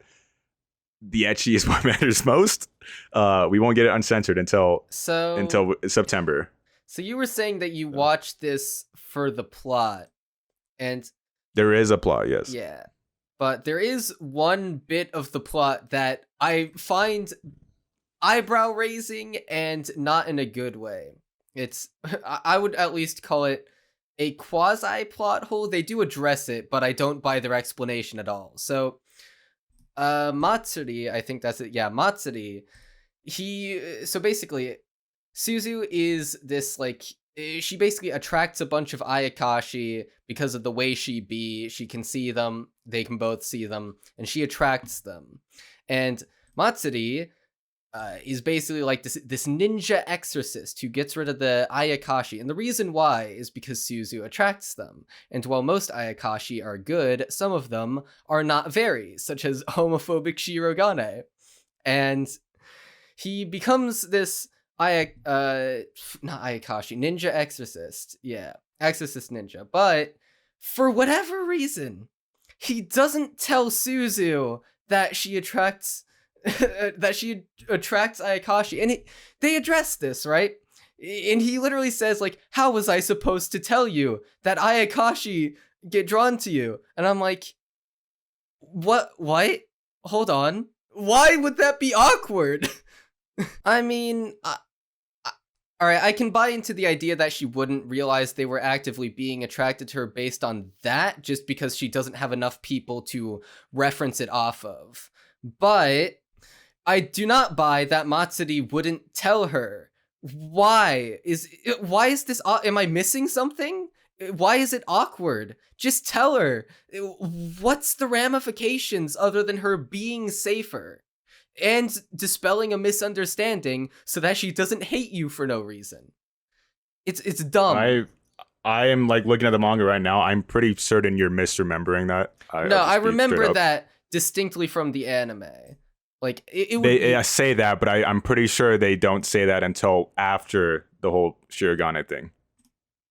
Well, I thought it was mid-fight. I think it's an adaptation thing, if I had to guess, because I find it difficult to believe that I'm outright misremembering it when I wrote it in the moment in my notes. But even if it's after the Shirogane fight, I don't think that... it doesn't change the line. I still think the line is you're dumb. right. They kind of say it right then and there because they were used as sacrifices in the past. He doesn't want to tell her because straight up, they used to sacrifice people that were like her. It's a little dumb reason. I get it. That I'm not gonna say you gotta accept that. They don't. They don't anymore. But it's basically they grew apart. He doesn't trust Ayakashi, but she does. And she will get upset like with him if she knows that his goal in life is basically to eradicate Ayakashi. That's kind of like why they drifted apart. So it's mostly that he wants to protect her, and also because they just don't talk. And they even show that in their flashback, where he tells her to go hang out with her own friends, don't get involved with the Ayakashi. And in that moment, he doesn't tell her. There's even a moment in the later episodes where he gets information about her, doesn't tell her again. He's stubborn, and that is a development point they elaborate on. Like, he shouldn't be doing that. I mean, so you can treat it as a plot. You can treat it as a plot hole, but it's a part of his development. I mean, I'm still treating that as a plot hole. I don't have a problem with him being stubborn, though. Like, that's fine. And admittedly, it does go into, I think, the best part of this show, which is like the dynamic between Suzu and Matsuri. It's sort of like very jokey and playful, and they're like constantly at each other's throats, but at the same time do really care for each other. And also Matsuri is just straight up sexually harasses her at one point. Very based, very based. Yeah, I just would not agree at all saying it's a plot hole, because they even establish after the fact that she finds out she attracts Ayakashi that she does not give a shit and still wants to protect Shirogane and would have done the exact same thing anyways. So I don't think it changes anything. That has she still would have picked up Shirogane. The point I was making, and does no, not I'm just saying I think slightest. I just don't see it as a plot hole. Like I said, it's for his development. She would have done the exact same things leading up until that moment, and I don't. I would just say there's maybe other things. I mean, maybe that's not your point, but I'm just saying I don't see it as a plot hole really at all. Well, we can agree to disagree, because yeah, it's a minor thing, all things considered, and doesn't really change my opinion on the show in a significant way. But I do like the main character dynamic. It's fun. We've got some fun lines of dialogue, and I do kind of like their backstory of like growing apart. Yeah, that's about. There's some other stuff I have to say later, but I know Neon is chomping at the bit to talk about this show more, probably rag on it. So, oh, you're not? Okay, admittedly, Suzu is cute. However, I don't really like. Yeah, I mean, I like every part of her design. She's adorable, but I just don't really like the implementation of. I mean, I'm sure it'll get better as it goes on once it gets into more of the spicy scenes that Kikazu was talking about. But right now, it feels like a normal show, but then it'll randomly break character to have horny bits. Like, okay, why does I don't know. It feels like Suzu's, I guess, highly sexual attraction towards Matsuri is just kind of like thrown in there when it doesn't really need to be. I don't know. It feels weird that there's sort of like this disconnect between the ecchi and the plot, when it feels like they should be more intertwined. I am as also disagreeing with that. I think that there isn't a disconnect. That's one thing I do like, but I don't know. I guess that's preference. You like the disconnect? I mean, I guess it only feels out of place in the first episode because, yes, I know you're talking about like at the end where like after they do this like epic fight against Shirogane, she's funneling her boobs in the mirror. Then Suzu comes in and then starts funneling them too. But I'm saying like later fights, they're like the ecchi is just incorporated into it, or like how they still deliver the plot while the ecchi is going on. They'll just do low angle shots. Again, the expectation is that you're watching an ecchi. I wouldn't even say like it. You should think that you're watching a normal show. It is an ecchi. It's trashy through and through. You say low angle shots, but that. No, I mean it takes its. I don't think you just it's not allowed to take itself seriously. It can, but you also got to understand you're watching an ecchi. They're gonna have just sexual scenes. That's what an ecchi is. Okay. I don't necessarily have that problem with what you're saying, but what did get me to raise an eyebrow is the low angle shots, because those, depending on how they're incorporated, are the death of fan service anime, in my opinion. My favorite kind of fan service anime is like Dress Up Darling, for example, where it's like the characters are both, it's like a decision on both their ends that ends up in a situation that just happens to be gratifying. Not, let's place the camera here because, I don't know, it's just a normal scene otherwise. Yeah, I feel like that's the lowest form. No, I mean, I agree with you. That's what I love about Dress Up Darling is that it's a willing choice by both. That's why Monogatari's fan service was awesome, because literally, I don't think they ever had like a completely pointless shot like that. It was just always straight up a part of the plot. Yoroichi. I like her character design already. I'm looking at it right now. She's that 10 girl. Yeah. I mean, I don't know. I'm a fan of the manga for Ayakashi. If you don't like the first episode, that's fine. Or even think like it's decent or whatever. I'm not gonna go to bat for the adaptation too hard. They delayed it anyway, so we can't even see how they do the later stuff. Animation has been, again, hit or miss. We won't see the uncensored until later, which, the main form of the anime you should be watching anyways. So, but I don't know. I like the series. I like how the plot develops later on. The things that you were saying, like how he doesn't tell her, again, that's just a part of his character. It is a flaw. It is a stubborn thing that he shouldn't be doing, and they call attention to that. I think, I like that it takes itself seriously, and the fan service isn't always like intrusive like that. A lot of the times, it's always if you don't like the accidental fan service where like somebody trips, or stuff like that, you won't like that. You won't like this. I absolutely despise that. I mean, and there's an episode later on where there's just an Ayakashi that possesses a character, but all he does is like trips the character, and it's not like he's doing it for a sexual reason. It's just like a mindless Ayakashi. But it's stuff like that. So she'll keep tripping over him, and you keep seeing like panty shots because of that. So. No, I want to see a scene where it's that exact same premise, except it's like a room full of nothing but things she will trip over. And that's the entire chapter. And all the other characters are just watching in horror. That's what I want. Yeah. That explains the vow of silence. Will you ever watch it? Probably not, but that's fair.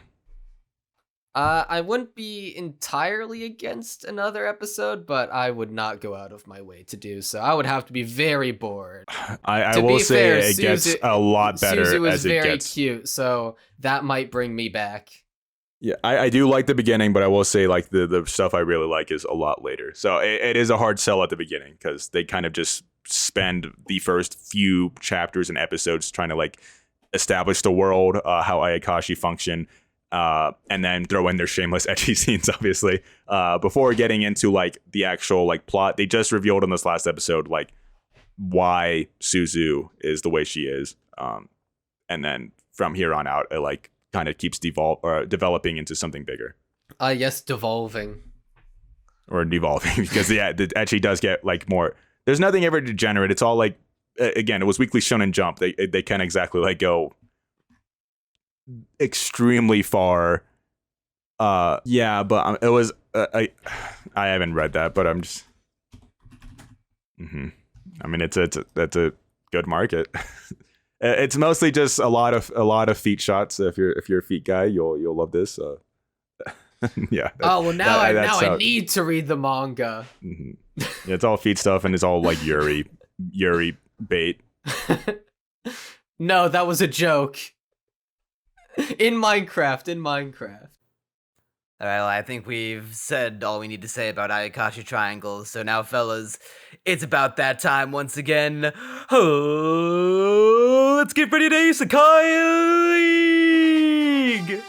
It's not Isekai. So I must say, I watched one of these Isekai, and none of the others, because why? Again, I think it is very important to say this is not an actual isekai, but it might as well. Yeah, I didn't finish the episode. I didn't like it. Shocking. An isekai is bad? No way, Neon. Art style was rough, yeah. Nope. I left like 5 minutes. I had 5 minutes left. All right, I guess I was the only one here who watched the entire first episode.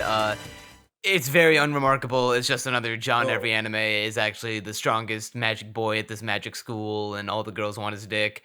There is one interesting thing about it, and it's not interesting in and of itself. It's just worth talking about for the sake of the podcast. The way magic is done in this world is via coding. Yeah, you visualize like the magical code in your head, and you execute all that shit. You run through the entire coding process in your head, and then you channel that magic energy into your hands and break down the magic and recode it, and then you have the magic spell. This sounds like a Doctor Who episode. I didn't even notice that, but to be fair, I was on my phone for I just went on my phone halfway through because I was like, I can't stand this. Oh, I gotta see this. Self-proclaimed ecchi fan rushes to ED as soon as he realizes that girls are in states of undress. I just want to see. There's no good. Oh, actually, I just clicked on the privilege. All right. Oh, that elf girl was cute. Yeah. All right. That was worth it. I know exactly what you're talking about. Yes, that's exactly what I was thinking of. It was so out of place tonally, but I liked it. It didn't make any sense. Oh no, I liked it. I liked it because I was like, okay, that gives him a little bit of, I guess, more personality, but it just yeah. What, you I like the roommate character for that. All 12 episodes of the Iceblade Sorcerer shall rule the world? You won't? Oh, are we just done with the Iceblade? Because I'm totally fine with that. I got nothing else to say. I actually liked Ningen Fushin. The first episode, at least. Did you watch more or no? Okay. They touch on hers in the second. It felt like they just didn't have. I thought so too, but then I watched the second and I understood why. Hers is a little bit more integral to where there is more to it, because basically hers is better to show why instead of telling, because she is intentionally distant from all of them, but in the second episode she finally does something, and then she tells them what her past is, and they're like, oh, okay, we understand. So I thought it was running out of time, as you did, because I was looking at the timer at the bottom when I was watching, and I was like, there's still one more story to get through, and then she kind of just says, oh, this is what happened. They're like, oh, okay. And then move on. I was like, okay, that's kind of lame. But the second episode, I think, goes into it a little bit. And I imagine the third episode will continue expanding on that. Yeah, and there's a weird... Yeah, I liked the first episode way more than the second. I just want to put that out there. I mean, it's an isekai. Well, there's an action scene in here that I would just flat out say is dog shit. It is horrible. I mean... I'm looking at the main character, Nick, the most memorable design on Earth. I don't know, man. It doesn't inspire a lot of... See, I like current... No, I'm looking at them right now. I do like... See, I like the rest of the design. I like it. No, I like Curran's design a lot. Curran is great, yeah. See, that's the thing that gets me. Yeah. I actually like everything about her besides her face. I don't know. Her face is... I just can't vibe with. I think it's the combination of her face and hair. I think her face and hair just don't get together for me. Is that the term you're looking for? Yeah, I would still watch episode 2 though. But... Not to put you off. No. I mean, maybe it has some good aspects, but I don't have confidence. That caught me off guard, by the way. It was very, yeah, Okay. It's hard to tell what the tone is because of that. So he's Vosky. See, the weird thing about isekai to me is that a lot of the time they have, like in this show, really great female character designs, and then John every anime.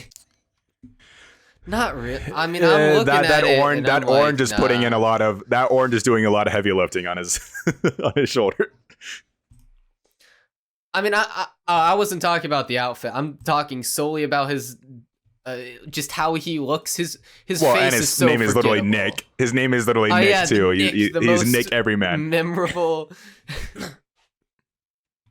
I don't know, man. I don't think I'd be willing to watch an entire show of that design as the lead character. It's a hard sell. I think. I think it's He is fun. At least in the first episode, he's fun to watch. I'm not trying. I keep saying at least the first episode. I'm just saying I really like the setup in that first episode. I was like, this is actually fun. I like that. And it. Sorry, go ahead.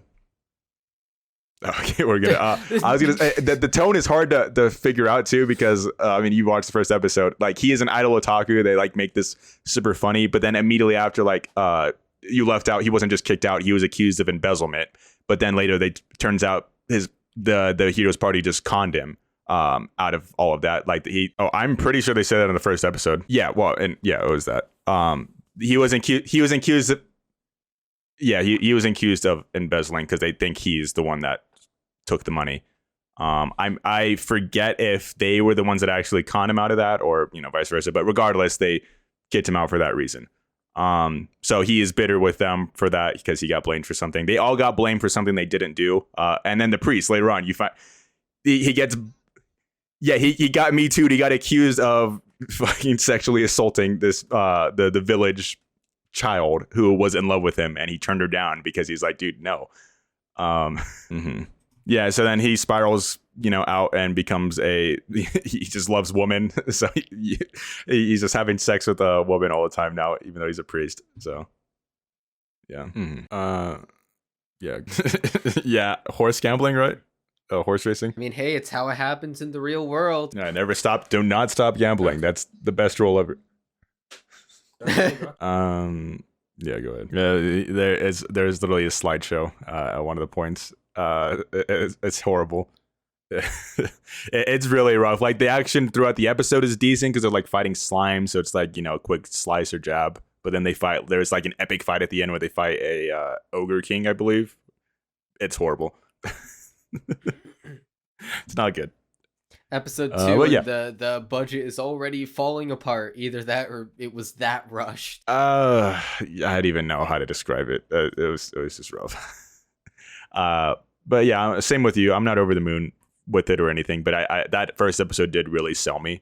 I haven't continued past episode 2. I plan to at some point, just not like high on my radar. I hate the title so much. I call it Yuri Isekai. It's just par for the course of the Isekai. I just gave up. I call it Yuri Isekai because that's honestly a more clever and succinct title, and they should honestly just call it that. Yeah, what the fuck is the abbreviation for this? What is it? Just Maje Revo? Yuri Isekai is the good abbreviation. Just call it that. I refuse to call it its actual name. I think it's just Maji Revo or Tensei Reijo. I would just say Maji Reijo. Yeah, I think that's it. This one is okay. So I was sold on watching this from my friend Cyanix, who, like Kazu, he is a filthy isekai defender. And he was like, no, Crunchy, you gotta watch this one. This is one of the good ones. He also recommended it to me alongside Strongest Exorcist, so, his taste is not to be trusted. But I watched this. Yeah, it's okay. It's just fine. I don't want to continue it, but I mean, I wouldn't hate continuing it. The Yuri is the thing that makes me most tempted to watch another episode. But other than that, I like the main character. She's pretty fun. She's just chaos, and I love chaos. Yeah, and hers is very fun. I think, just purple blood all over. She literally so her thing is that she uses a lot of unconventional weapons and magicology, because she doesn't actually have magic, so she uses magic-based technology to get through the world. I'll do it myself. Yeah. Do it yourself reference? ? One of the things that immediately sold her to me was when in the fight scene she just starts waving a broom at the wolves, and I was like, yes, that'll work. Just sweep them to death. I think a very good part about this show, despite being isekai, is that they don't really. If you didn't know any better, you could not realize this is an isekai going into it, because they kind of just hint at it in the first episode. It just starts out with her as a character. I mean, you think that's dumb? Well, I like that they're gonna use it as they're gonna slowly unveil bits of her past as it goes along. Because there's another. I really hate that. Because that's one of the things I didn't because like it's dual main characters. Like I don't know if you guys watched Virgin Road last year. Same thing like that, where it's two characters. There's one that actually is from this world, and then there's one that was isekai. It's the same thing. Like it's not just about the isekai girl. It's about this other girl too. So like I like that they can just develop her by. If I'm saying it's interesting because they could bring those parts in. I'm not saying that it's fantastic that they're doing that, but it leaves some interesting room for. I think it'll just be interesting to see how they do it. I mean, that's what I'm trying one to of say. the trends. See, I mean, I totally agree that this probably could have just been a fantasy, but again, you're gonna say like most isekai, and yeah, probably. But I'm just saying, if they do it right or play their cards right, this could be an interesting way they incorporate that isekai elements. You can't really write it off if they haven't done anything. What you're saying is correct, but also ever since watching Mushoku Tensei, I've had a nigh zero tolerance policy for any isekai that just doesn't go into the main character's past. Because with Mushoku Tensei, that's kind of the point. You know, Mushoku Tensei is like one of the few isekai that needed to be an isekai. And ever since I've seen the true light. I am just saying I don't understand like why it shouldn't be. I guess it doesn't have to be a good or bad thing. It's just something interesting I noticed, because it could very well be something exploring her past. There could be a good reason they're doing this. We don't know. They literally just showed like one flashback scene. So I there really isn't like much of an opinion to form on it, I guess. So yeah, I mean, I can't say it's good. What I've said I don't is think it's my fair to say it's opinion, bad. basically. So, but enough harping on that. That's fair again. I guess the main thing, yeah. So there's this girl, the silver-haired girl, and she's the fiancé of the main girl's brother. However, the main girl's brother is just kind of a dick. He just sucks. And he's actually into this other girl, and he literally says they're having like this dance for their graduation or whatever, and he literally says, "You're not worthy of dating me," and it's like, okay, admittedly, this is kind of a nitpick, but I just hate how he's like a one-dimensional dick, because I was kind of getting into the idea, right, that it wasn't that he was a bad person for rejecting her, it was just that he was forced to marry her due to politics, but that he's actually wants to, date this other girl. And I was, making up my own headcanon in my head as the episode went along. And then it just turns into him. I mean, we never get confirmation, but the strong implication I got is just straight up lying about her, about these various atrocities that she supposedly did. Either that or he was like gaslit by someone, but either way, it's like he's just kind of a dick. It's like, I mean, maybe it's my fault. Yeah, I have that in my notes. No, I want it to be to the extent he made it out to be. That would be way more fun. No, I want the assassination plot. I want the assassination plot in there. I want that canon. Because right now, the other girl, the silver hair, admittedly does not have much going on beyond this wedding plot. She does not have nearly as strong of a personality. How many episodes have you guys watched? I only watched the first one. Yeah, one. Oh, okay.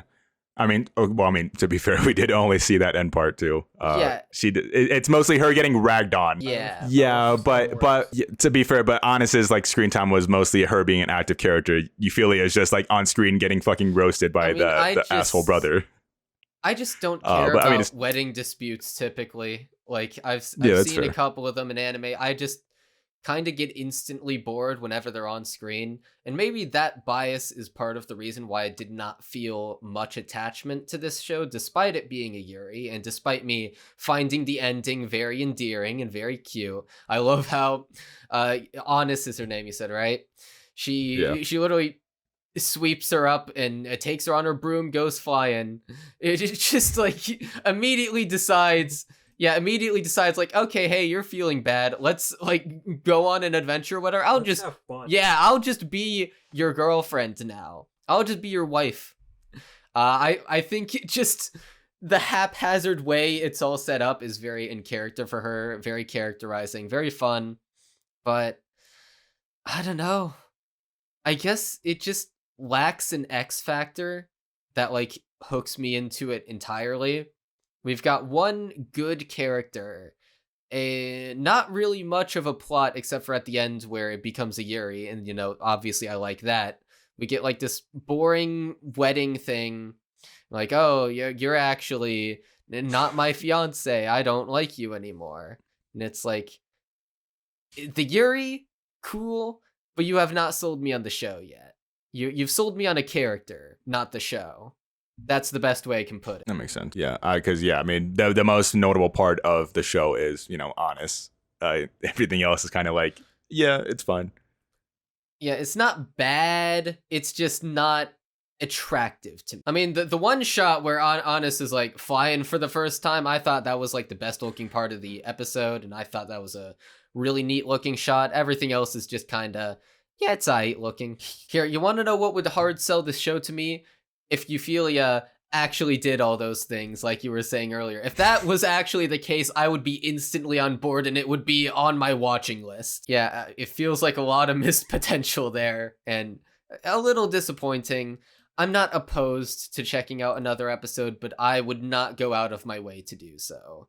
Even as a Yuri fan, it's just kind of, I don't know, man. I could finally watch Dragon Maid Season 2. Yeah, this is my favorite show of the season. I did not watch a single second of this show. I do not even know what the characters begin to look like. I assume the main character is John every anime. I watched 5 minutes, so. Here, you know what? Before you guys say anything about it, I didn't hear what Armagon said. Alright, so the show is saving 80,000 gold in another world for my retirement.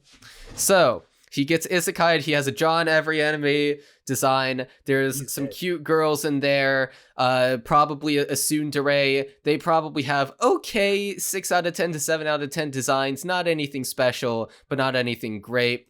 The production values probably aren't that good, but you know, maybe they're acceptable at times. Probably some iffy looking shots here and there. The show relies heavily on its premise of, you know, saving 80,000 gold. It's just him saving gold, and it's like the show hard specs into that gimmick because that's what, you know, every isekai does. That's how they stand out in the market. Maybe he, you know, is planning on going to a guild and he's going to, you know, kill some monsters, sell some monster parts in order to give it to them. He also probably is going to get some herbs eventually, episodes 2 or 3. He's going to, you know, sell herbs to merchants so that they can sell them, or maybe even become a merchant himself. All right, now okay, you have gotten it like pretty horrendously wrong. First off, I've gotten it horrendously wrong. She. First of all, that John Everyman is dead. I'm pretty sure. Dang. Yeah, and I only watched 5 minutes, but literally based on this premise, so she can jump between the real world and the isekai world already. And potentially destabilize the economy. Oh wow, this looks not terrible. Holy hell. I only watched the first 6 minutes or so. This is actually the only isekai, surprisingly, that I did not watch to completion, mostly because I ran out of time. I thought it was... I actually like because I stopped right at a point. I was like, I'm gonna go back and keep watching because they show her backstory. The way she dies is a little goofy, or gets transported. She like pushes away a boy and falls off the fucking ledge into the ocean. Yeah. What did my bro do? The ocean. What did he do to deserve this? The funniest part. Yeah, she's falling. She says, "I don't want to die," and I like it because like they give her a backstory already. Her family died in a like horrific crash. And she failed her exams. Yeah, she's like, if he was isekai, what would he do and say? And then he's like, basically like, oh, you know, I would do this and this and this. And then she's like, okay, I'm assuming he's gonna be like that guide. Yeah, like I assumed he'll just be like that voice in her head, that guide that like tells her like, you know, what to do. I assume the family will be incorporated. Yeah. I mean, what other worlds would she be able to go to? Yeah, I mean that is a cool concept, but it's not gonna happen here. Yeah. Oh hell yeah. I need to continue this. What the fuck? Yeah, I'm upset I didn't watch this full episode. God damn it. I'm looking at the PV right now to get a sense of what the show is like. Silence. It got dead silent after that. I don't know. I think I'll like this one. I mean, I know, surprised that I'll like an isekai. It's a shocker, but it based on the first 6 episodes alone, it's already better than fucking what was that? I'm already forgetting the names. Exorcist, Iceblade. I mean, I just want to reiterate, we have only talked about 2 isekais. These are the only 2 in this block. I try to skip isekai in a block, they're somehow actually decent. Why? I just like. See, if it was the first block, I would have been right on the money. Well, I was like, just keep going, but I was like, I literally only watched the first 6 minutes, but I was like, it's already wrong. I'm not gonna blame you. This is the most generic name. Like saving 80,000 gold in another world. It sounds like the fucking farming one. It sounds like other ones. Mm-hmm. And show it off. All right. I haven't gotten that far, but do the other characters know that she can do that? I know. I only saw the first episode. Okay. Admittedly, I'm watching the PV right now. The show's production values look kinda not. Yeah, maybe her brother had one. I don't know. Yes. Can't wait for the episode where they have to sneak guns into Japan illegally. No, it goes on to like the dark web or the black market. It gets an assault rifle. Yeah, I don't know. My main takeaway is that her design's cute, and that premise sounds interesting. Because I actually did not know the whole world jumping thing. When you were going on that very long one, I was like, let me look at the analyst. I was like, let me see how true this is. And then I saw that. I was like, oh, okay. So now I'm more interested to watch it now that I can see that she can jump. Revenger. Wait, did you watch it, Crunchy? Half an episode. Am I the only one? Okay. Am I the one who watched the most of it? You are. The only thing I wanted to say is Neo, the girl, I guess, in there. She is the only girl. She's cute. I like her design. Hey fellas, Future Neon here again. Sorry that you've only heard a total of like 10 minutes of audio from me, but thank you for sticking through this far. This is the part where Armagon had to bow out for the night, so it's just going to be Crunchy, Kazu, and what little you can make out of my voice. Okay, thanks, bye! Apparently I was wrong. Neo is in fact a man. Wait, what? He is a cute man. No, I like his design. No, he is. Yeah, I mean, I don't know. I thought it looked like a girl in the thing, but good for him. He does. Yes. But okay, so Revenger is this show about a samurai who did killed his dad, or rather, no, his stepdad and a bunch of his dudes. And the reason why is because he was tricked. His comrades betrayed him, told him that he was in the drug trade. He was like, all right, to keep my honor as a samurai, I must kill my stepdad. And he did that, but then that was bad, actually. He was in a plot, and this gets revealed by Yuen Usui and Neo, who then proceed to basically be like, yo, you can atone for your sins by helping him, basically making sure the plot does not go. I did not watch beyond that, because it's... I think the premise is okay.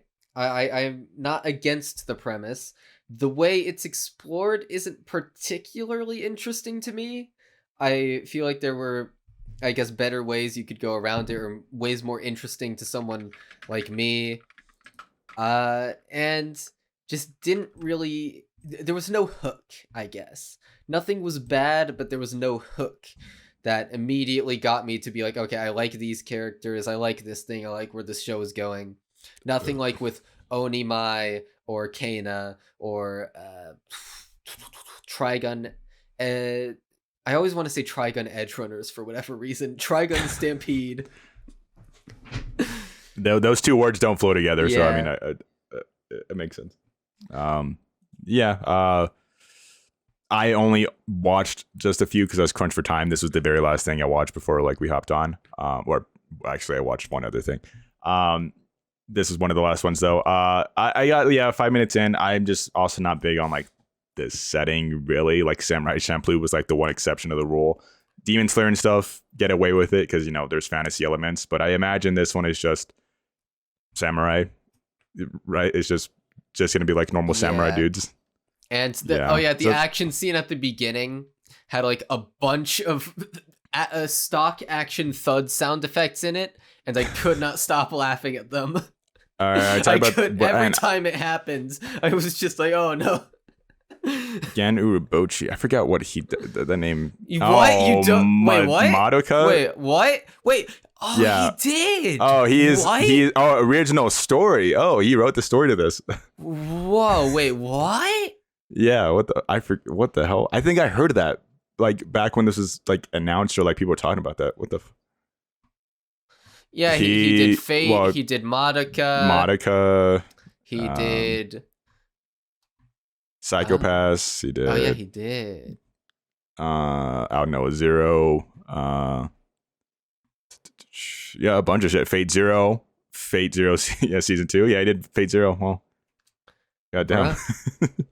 Well, I must admit I was not big on Madoka either, so maybe this is a trend. Yeah, it's unfortunate. Yeah, well, that was So I feel like that's all we have to say about. I can't contribute.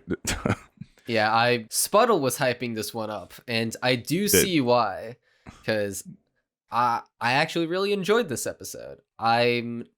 It's not unlike my enthusiastically continue watching list, but I had a good time with it. I thought it was a solid first episode, and yeah, so the main character is. Okay, so I should probably start with the world. The world is basically one where there's 2 humanoid races, fairies and humans have enslaved the fairies by you can take off their wings, which are basically their heart, and if you destroy any one of their wings, you can basically kill the fairy. And humans, by taking the wings of fairies, have learned to enslave them. And the main character's mom is very much against that. That's no good.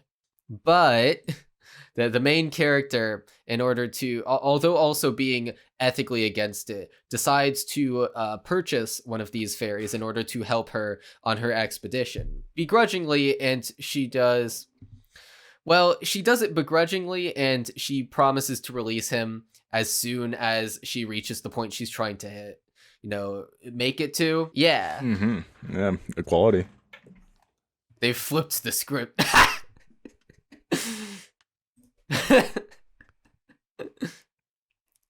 Sure.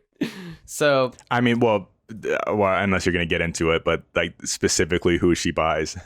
Yeah, so the fairy she buys is not having it. He is someone who is very against the idea that humans can be friends. He's very standoffish, calls her a scarecrow first thing, which the main character gets very offended by.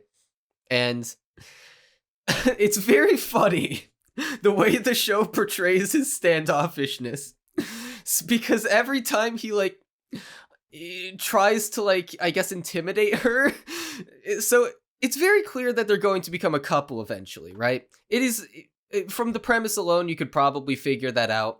But if that didn't make it clear enough for you, every time he tries to intimidate her, he tries pushing her against a wall, but the first time it happens, he's pushing her against a wall, but also raising his hand up to her chin with his thumb resting on her bottom lip.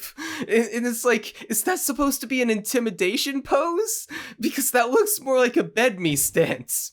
And then when he tries to grab so she around her neck, she has this necklace with a sack on it, and that has the basically his wing, and he tries to steal it in the middle of the night, and she wakes up and he's literally on top of her, as if it weren't clear enough that they weren't going to get together. I feel like the author might have been jumping the gun a little bit in terms of romancing these two. Variable. This one in particular is human sized. Yeah, the main one is human sized. And he's only human sized because I thought you were going to get into that. He's a fairy warrior, so he is violent. And kills he's humans. Smaller than most fairy warriors. They make sure to point that out. So fairies can be he's really thinner. big, but At the end, he's literally like whispering into her ear, they're like, oh, please order me around or whatever, because I think the logic behind it is that he's a massive troll and that he just finds enjoyment in like teasing with her or playing with her heart or whatever. And so he like literally like he gets up to her and whispers in her ear, like, come on, you got to order me around to do things. So, very, very he's a masochist. But it's very, very goofy. It admittedly made me laugh each time it happens. I can't tell if I'm laughing at the show or with the show, but nonetheless, I laughed. I did not care for it. I don't know if you guys know Assassin's Pride. I have not seen it. This very much reminds me of Assassin's Pride. And Assassin's Pride went to shit at episode 4. Mind you, that is entirely because they adapted like 3 volumes in a split second. I don't know the source material, but you could very much see it. It went terrible, but it's the same thing. The main character is some teenage girl. This badass dude is a part of there, because the fairy warrior is very much supposed to be a badass, because he wipes out a bandit like raid within a second.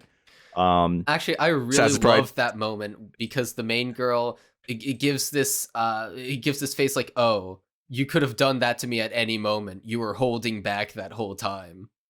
Yeah. I did like that. I think it's a solid moment. I do like that, yeah, because if he really wants to, because she thinks she's in control, but she's not. But like in Assassin's Pride, same thing. It's like there is this badass dude who is very obviously going to end up with the main girl, and there is lots of moments where he's like grabbing her chin too, pointing her up to him, and is like, saying like, "I'll protect you, my lady." It's like kind of the inverse, where he's like protecting her. Sugar Apple Fairy Tale, obviously they're at each other's necks, and I don't know. I could see it going bad real fast in Sugar Apple Fairy Tale. I could see the show just not being good at all. I did not hate the first episode, but it is something I dropped. I don't care to see where it goes. I think I might continue it, although because it's not a priority continue, it'll probably be maybe a couple years before I continue it. That's how I continue most shows. But I do like the main character's dynamic so far. It is making schmoves. It's got decent production values. A lot of cute expressions from the main girl. She has a lot of personality early on, which I do appreciate. She's a bit of a girly girl, but with a feisty side. And I love the bit where, God, this could be a gif where she's like, okay, so to stop him from stealing the wing around her neck again, she rolls up in her blanket like a dozen times to make it like hard to reach in and grab it. I thought that was very cute. Although I guess that was all for naught, because he could literally free himself at any moment, and for whatever reason, which we will, I assume, learn more about, he is holding back, and I imagine intentionally got caught, considering how he could literally just kill her at any moment. Yeah, I think deep down he wants to start trusting humans, so that's probably it. I don't know.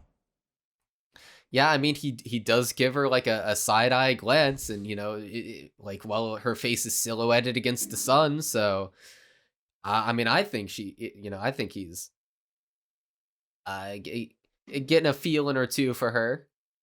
Even though he's 100+ years old. Yeah, I mean, yeah. I just pretend. It just pretends that isn't the case. No, I mean, it doesn't matter to me at all. Oh well, it doesn't matter to you, Kikazu. You heard it here, folks. Twitter, do with that what you will. Get hashtag Kikazu is over party trending. I think my most recent tweet, I just retweeted My Hero and another Blue Archive lolly. It's fine. Oh, two My Hero retweets. Okay, yeah. They don't know by now. Very based. Oh, 3, man. I've been retweeting My Hero all day, apparently. What the fuck? I also saw while we were recording this podcast, Kikazu, you posted the manga panel from Inukai-san. I had to. Oh, it was too good not to. The replies were very, very amusing. Yeah. Did we watch anybody watch like the next two shows at all? I don't think so. I did not watch High Card either. Same here. Oops. Nope. I did not watch this, but I saw the AniList page, and it actually looked like it had a neat art style. I Nope. did watch the entire first episode of this, which I should have spent that watching probably the Fire Hunter instead, but whatever. This wasn't a bad first episode, actually. It was, I expected to hate it and drop it in like 3 minutes. It was not that bad, and I did watch the entire first episode, still dropping it though. So, Tale of Outcasts is about this girl who just is not having fun with life. She has like the most comically overwrought, like horrible backstory of all time. Ooh. She has been in either like various forms of either poverty or like, okay, so back in the day, right, her family, presumably impoverished, like sold her brother into slavery, and she has that in the back of her mind. And then I guess they like ran out of finances or died or something like that, starved to death, and she's living with this priest at the time of us learning about basically going into the show. And the priest does not follow the stereotype. He instead beats her, so that's fun. He just nice. Beats her all the time. Awesome. And yeah, and as it turns out, unbeknownst to her, she is currently in the process of being shown to the highest bidder and be sold into slavery. And she does get sold into slavery to this old man who, as it turns out, is renowned for liking to torture little girls. She just can't catch a break. Yeah, it's like, zoinks, that is a series of unfortunate circumstances there, ain't it? But luckily... While you were talking to... Oh, go ahead, I'm sorry. No, you go ahead. I mean, this was not related to the anime at all. It was actually related to Fire Hunter, but if you want to continue. So... Oh, I was going to say, because you said had a good art style, so I was looking into it. The art director is the same art director from Fully Cooley, Black Butler, and he did background art on Akira. And the art designer, he did the art design for Soul Eater and Devilman Crybaby. So that is a pedigree and a half. Yeah, so now I'm actually kind of interested in this. So, luckily, throughout all of this, she has this furry bait demon who visits her at night because she can see demons, whereas most people can't. And the demon is actually like a pretty interesting character for the episode. I don't have complete faith in his ability to stay interesting, but like I sincerely was into his character for this episode because despite his I don't like the design at all. It's too furry bait. It's too obviously furry bait.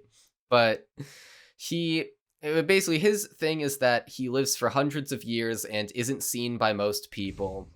And although he can turn into a human, he finds it very troublesome for it's sort of a vague reason. He just says, oh yeah, it like feels weird or whatever, or like and also the joke answer is that women constantly fawn over him in his human form, which I got a kick out of. But basically he visits this girl every night because it's like a very fatherly relationship, right?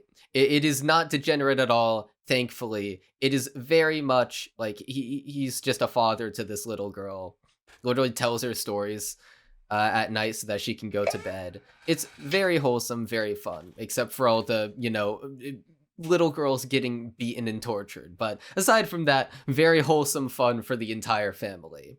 And the part of the episode that I was most into, though, was the finale.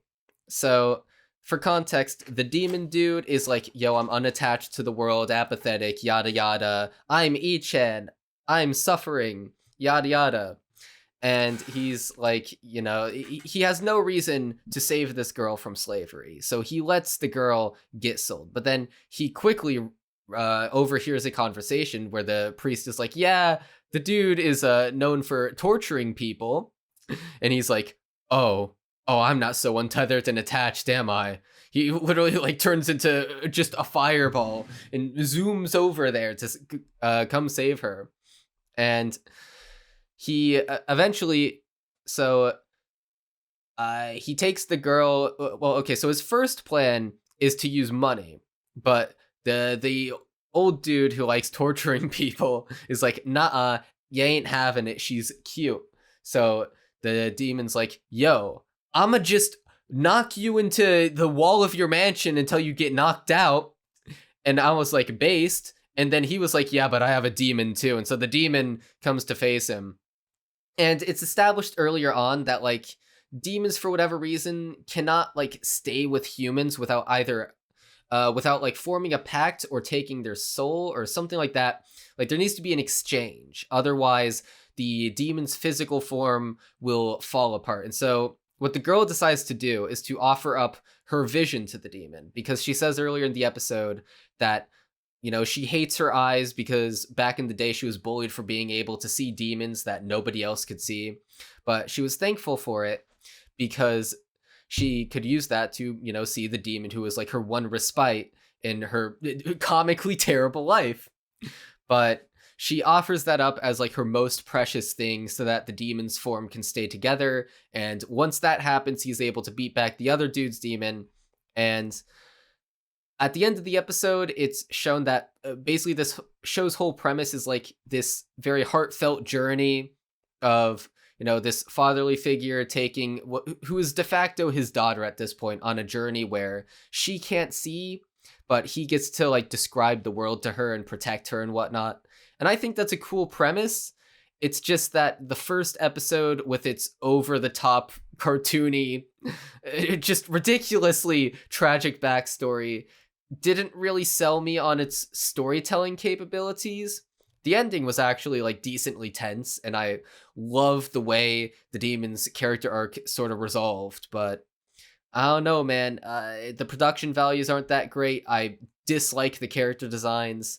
It's good for one episode, but it is not something that I have faith in being good on the whole. Yeah, that's about all I have to say. Yeah.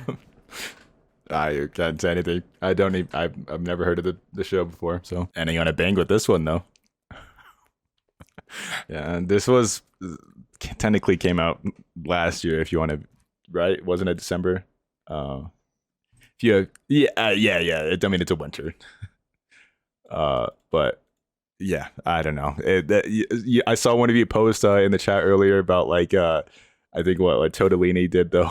The Fortnite where the subway surfer is below the video. This is what it felt like. This felt like just sensory overload because like it was just nonstop shit. Yeah, I know it's 3 minutes and I know it's a gag series, but it felt a little too fast. And dude, there was 15 references. There was like 15 references. It was like it was like that one show, Saint Bernard-san or whatever it's called, where the characters talk really, really fast and nobody can read the subtitles in time. Except this time it's like a gag manga. Admittedly, right? 2 of the jokes made me laugh, and 2 funny jokes in the span of 3 minutes. Okay, you're doing pretty good, but I couldn't help but think they'd be a lot funnier if the show like paid. And the 2 jokes that did make me laugh had, or at least the final one had more time to it dedicated, because it's the one where the robot maid is like she literally like pushes him out of the way of the truck, and then she thinks she's gonna die. Yeah, and she just slices through. But I don't know how the guy survived, because like he just doesn't like duck or anything. She kind of just goes through him, I guess. But whatever. I'm thinking too much about it. Like the truck driver, you mean? The guy driving. Yeah, because it's literally directly in half. Like you don't see him like move out of the way. Like you see him just sitting there. Like what the fuck? I don't know. That's looking too deep into a gag. But I thought that was funny, but that also had time to breathe because the credits play over it, which made it even funnier. That was the only like. That's the point we're ending the episode on. But the other joke that made me laugh was when he sees the robot maid on a motorcycle, and he does like a double take, shuts the door behind him, opens it up, and then there's like a bunch of thugs beating her up, trying to get their motorcycle back because she apparently stole it. Then he closes the door again, opens it up, and she has beaten them all. Just unscathed. That's funny. Yeah, those were actually the only two jokes I got. Yeah, like a smile out of me too. It wasn't. I mean, you said 2 in 3 minutes is good, but you gotta remember there's a joke every other fucking second. Yeah. So it wasn't 2 in 3 minutes. It was more like they shot 2 for 60 because there was that many jokes. That's all this shit is. I actually don't read it, but I always see the panels. I'm not a shonen fan, so I didn't really get any of the references. Well, but you can do references, but you got to do something. Like Gintama references other things all the time, but they make it the joke. Like they make it like they do something with it. Like in this one, it's just like, oh, my knee looks like Nappa, and then they show Nappa's face, and then it's like, oh, I'm not good at cleaning, but I'm good at using Rasengan, and then she starts doing a Naruto pose, or maybe this, and then does a Gon pose. It's like that's not funny. You're just doing references. Oh, I had no idea that was a reference to anything. Yeah, So. Same here. Yeah, it flew even right if over you mine. do, though. Well, I mean, it's just saying, even if you do, you get nothing out of it. Yeah, well, like, and like the very first reference, I'm pretty sure was a Gintama one. Surprisingly enough, she's like, "Oh, I do odd jobs like the Yoru, well, however you pronounce it, but it's odd jobs in Japanese." So I do odd jobs like them, and it shows Gintama. I was like, okay, so their first reference is referencing a much better gag series. Okay. All right, but it really is. Have you ever seen? Have you seen their volume covers? Because like, my God, yeah, like the recent one was Chainsaw Man. I was like, oh my God, fuck you guys. I was like, the audacity. Yeah, that all of this series humor is literally just reference humor. It's not good. And it's like, yeah, I guess it's cool that it's referencing other series, but it's referencing Shonen Jump stuff, which isn't surprising because it runs in Shonen Jump. So that's all you have to work with.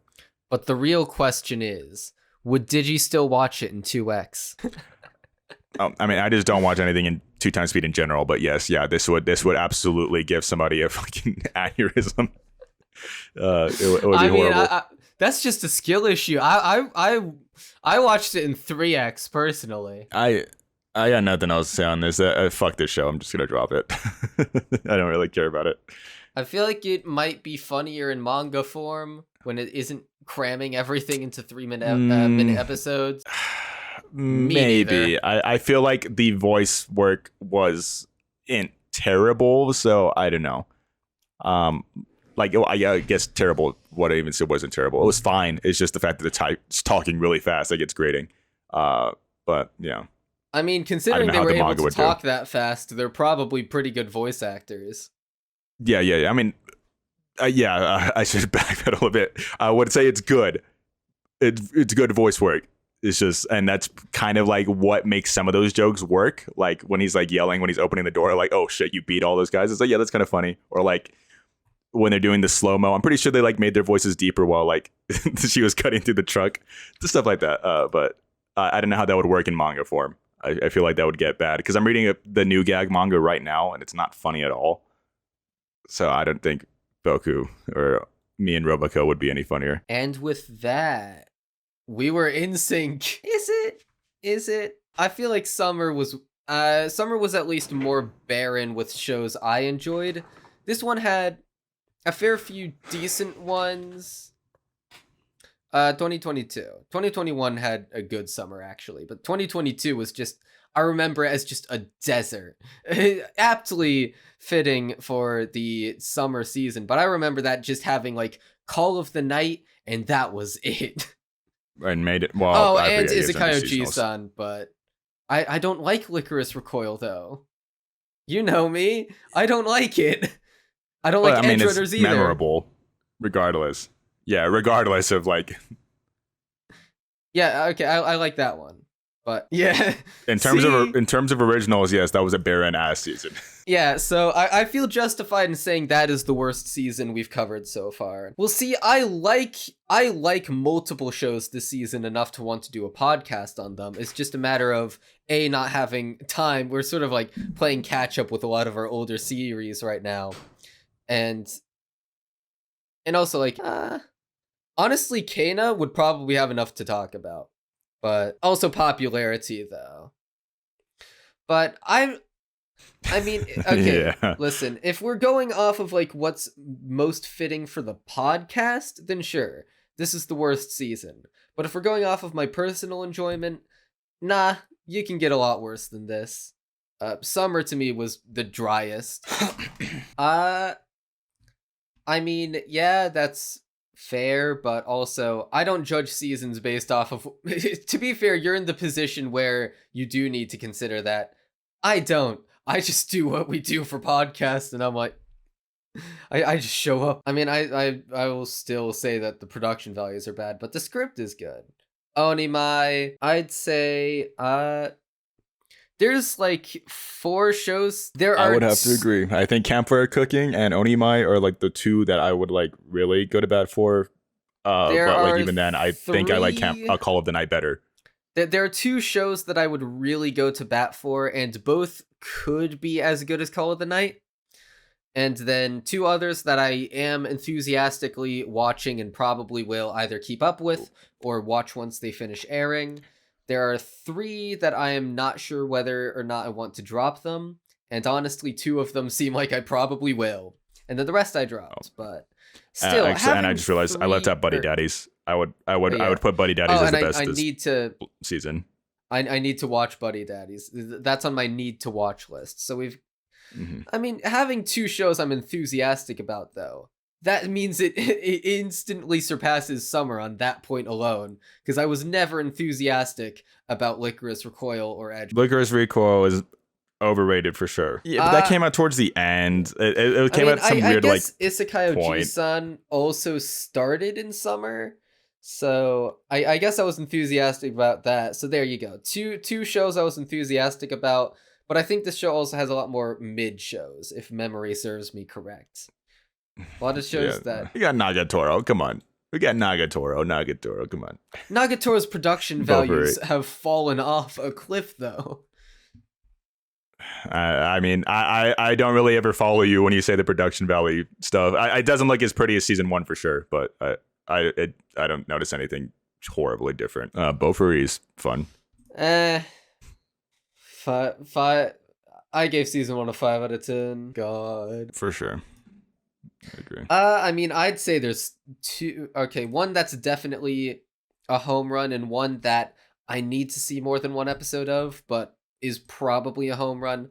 I'm so close to just spoiling my top 3 and bottom. All right, and you know this what? Is just counting what we talked in these blocks, right? Yeah. Yeah. Okay. I mean, obviously, just want to make sure. All right, so I guess yeah. So for my I guess I'll start with top 3. So at number 3, we have Trigun Stampede. At number 2, we have Kana of the Great Snow Sea. So CG shows winning this season, apparently. And at number 1, I don't even need to say it. You know what my number 1 is. It's literally not even a... Yeah! And for my bottom 3, we have... At number 3, The Angel Next Door spoils me rotten. I decided to go ahead with the condensing isekai part and add it here because I think it deserves it. This show is abysmal. It is a dreadful experience. At number 2, we have 5 different isekai condensed into one spot because they're all the same. I don't care what anyone says. They're all boring. The worst of the isekai was... It's so hard because I barely watched this one. I put Demon King's Army, but it could literally be like any of them. It literally. Well, again, that one's not even an isekai. It's a native isekai. Yeah. I feel comfortable calling it an isekai because it literally, like, for all intents and purposes, it has all the it 100% has that structure. Yeah, no, I won't deny that. I mean, yeah. What I have as the best of the isekai is Farming Life, just because it has good production values, but otherwise... well, that... I'm talking about the bad isekai. Campfire Cooking is one of the good isekai. Yeah, best of the worst. But in my number 1 spot, worst show of the season, Legend of Heroes, because its writing is so amateur... and so obviously amateur at that, just expositing things to characters that should already know them, abysmal production values, just not a good time all around. Seems like it could get hilariously bad, but from what I saw of it, it was suffering. All right, for let's see, my bottom three would have to be third place would be Inukai, because that show is just it's an affront to God, man. Second place, it's got to be one of the isekai, and I can only pick one of them. Otherwise, my entire list would be just flooded with them. So I think I'll go with Reborn to Master the Blade, just because it was the premise is stupid and it looks ugly as sin. And speaking of ugly as sin, I would say that the worst anime of the season, it probably doesn't deserve this, but I'd give it to Nier Automata 1.1a, if only because just go play the video game, forehead. I don't care what original content the anime has. If it's gonna look like the way it does, then who cares? It looks ugly. Top three now. I would say third place, I'd give an honorable mention to Onimai and Trigun. They're fun, but if I'm being honest, I had more fun watching Handyman Saito. Yeah, that was a very pleasant Handyman surprise. Saito above Trigun Second Stampede place would have to be is Onimai. I would put it above Trigun for sure. Buddy Daddies, because I feel like that's gonna be the most exciting show to follow week to week with the original narrative.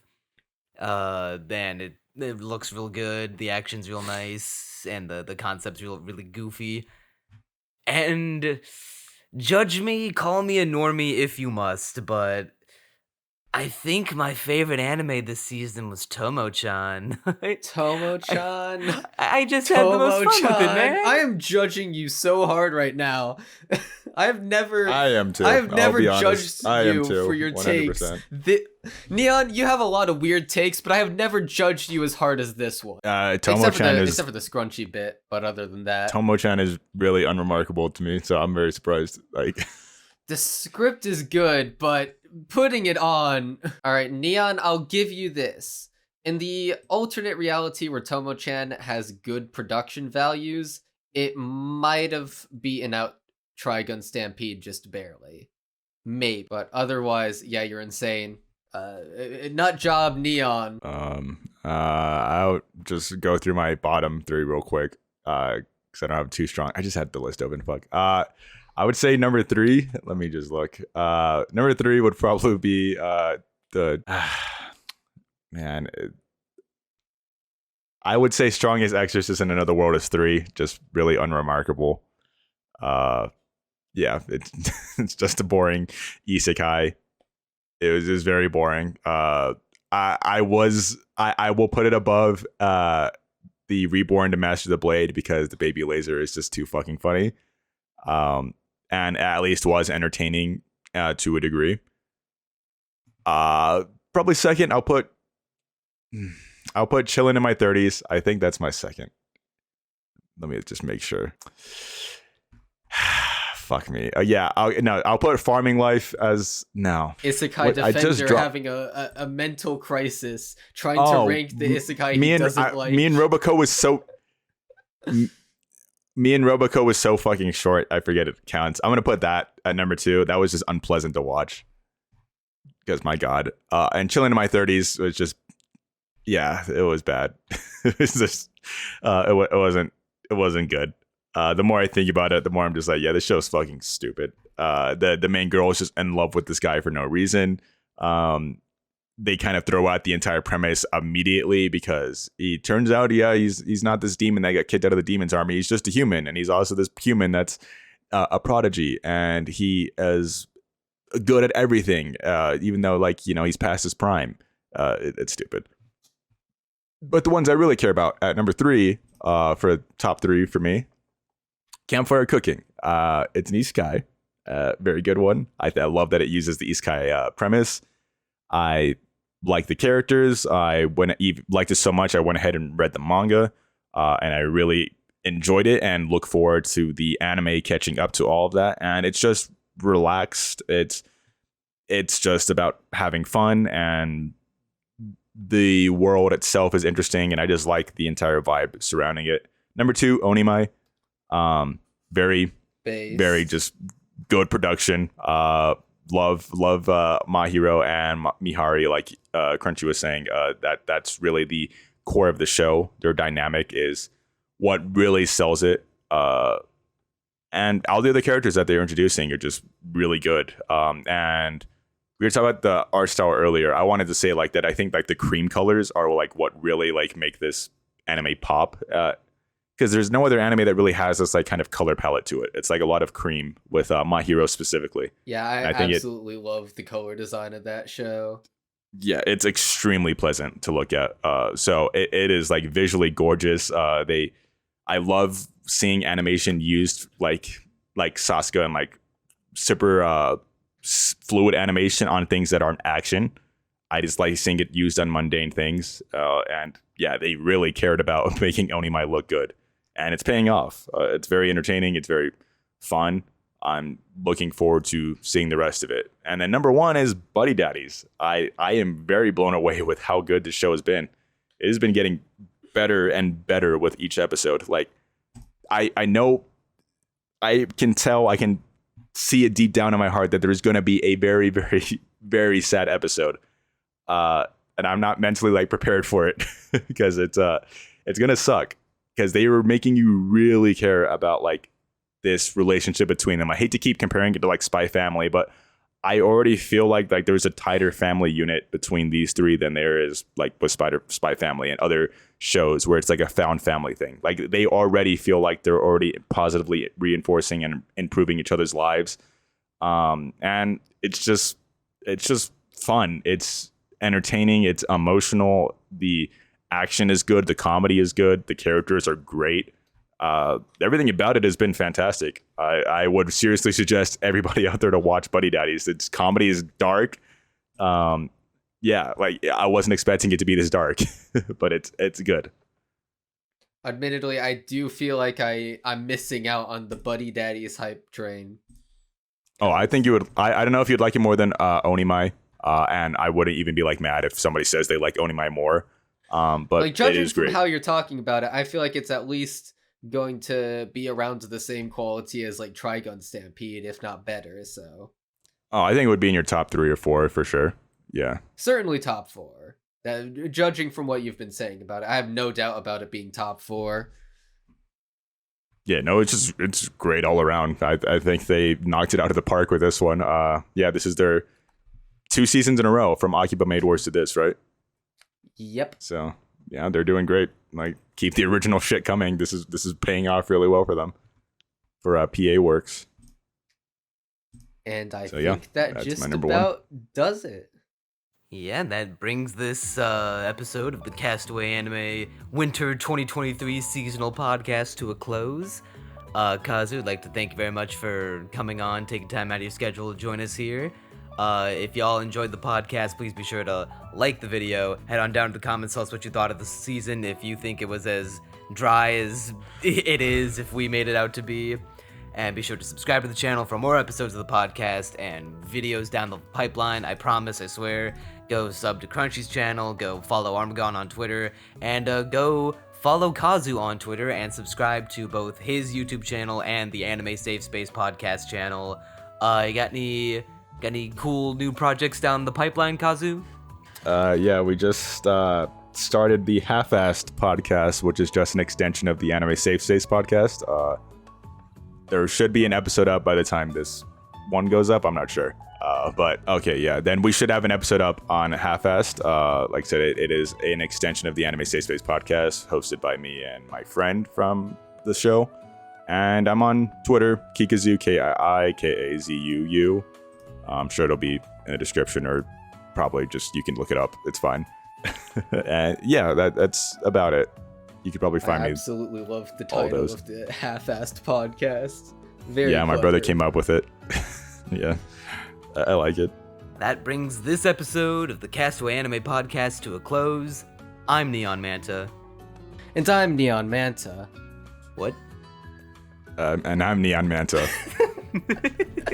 He's Neon, I'm Neon. Are there any other Neon Mantas I should know about?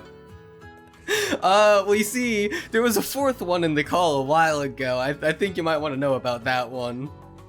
I'm just waiting for him to rejoin and say he's Neon Manta and just leave. Hi, guys. And add in like a Discord voice call sound effect where he joins. All right, nope, this episode's done. See ya. Farewell.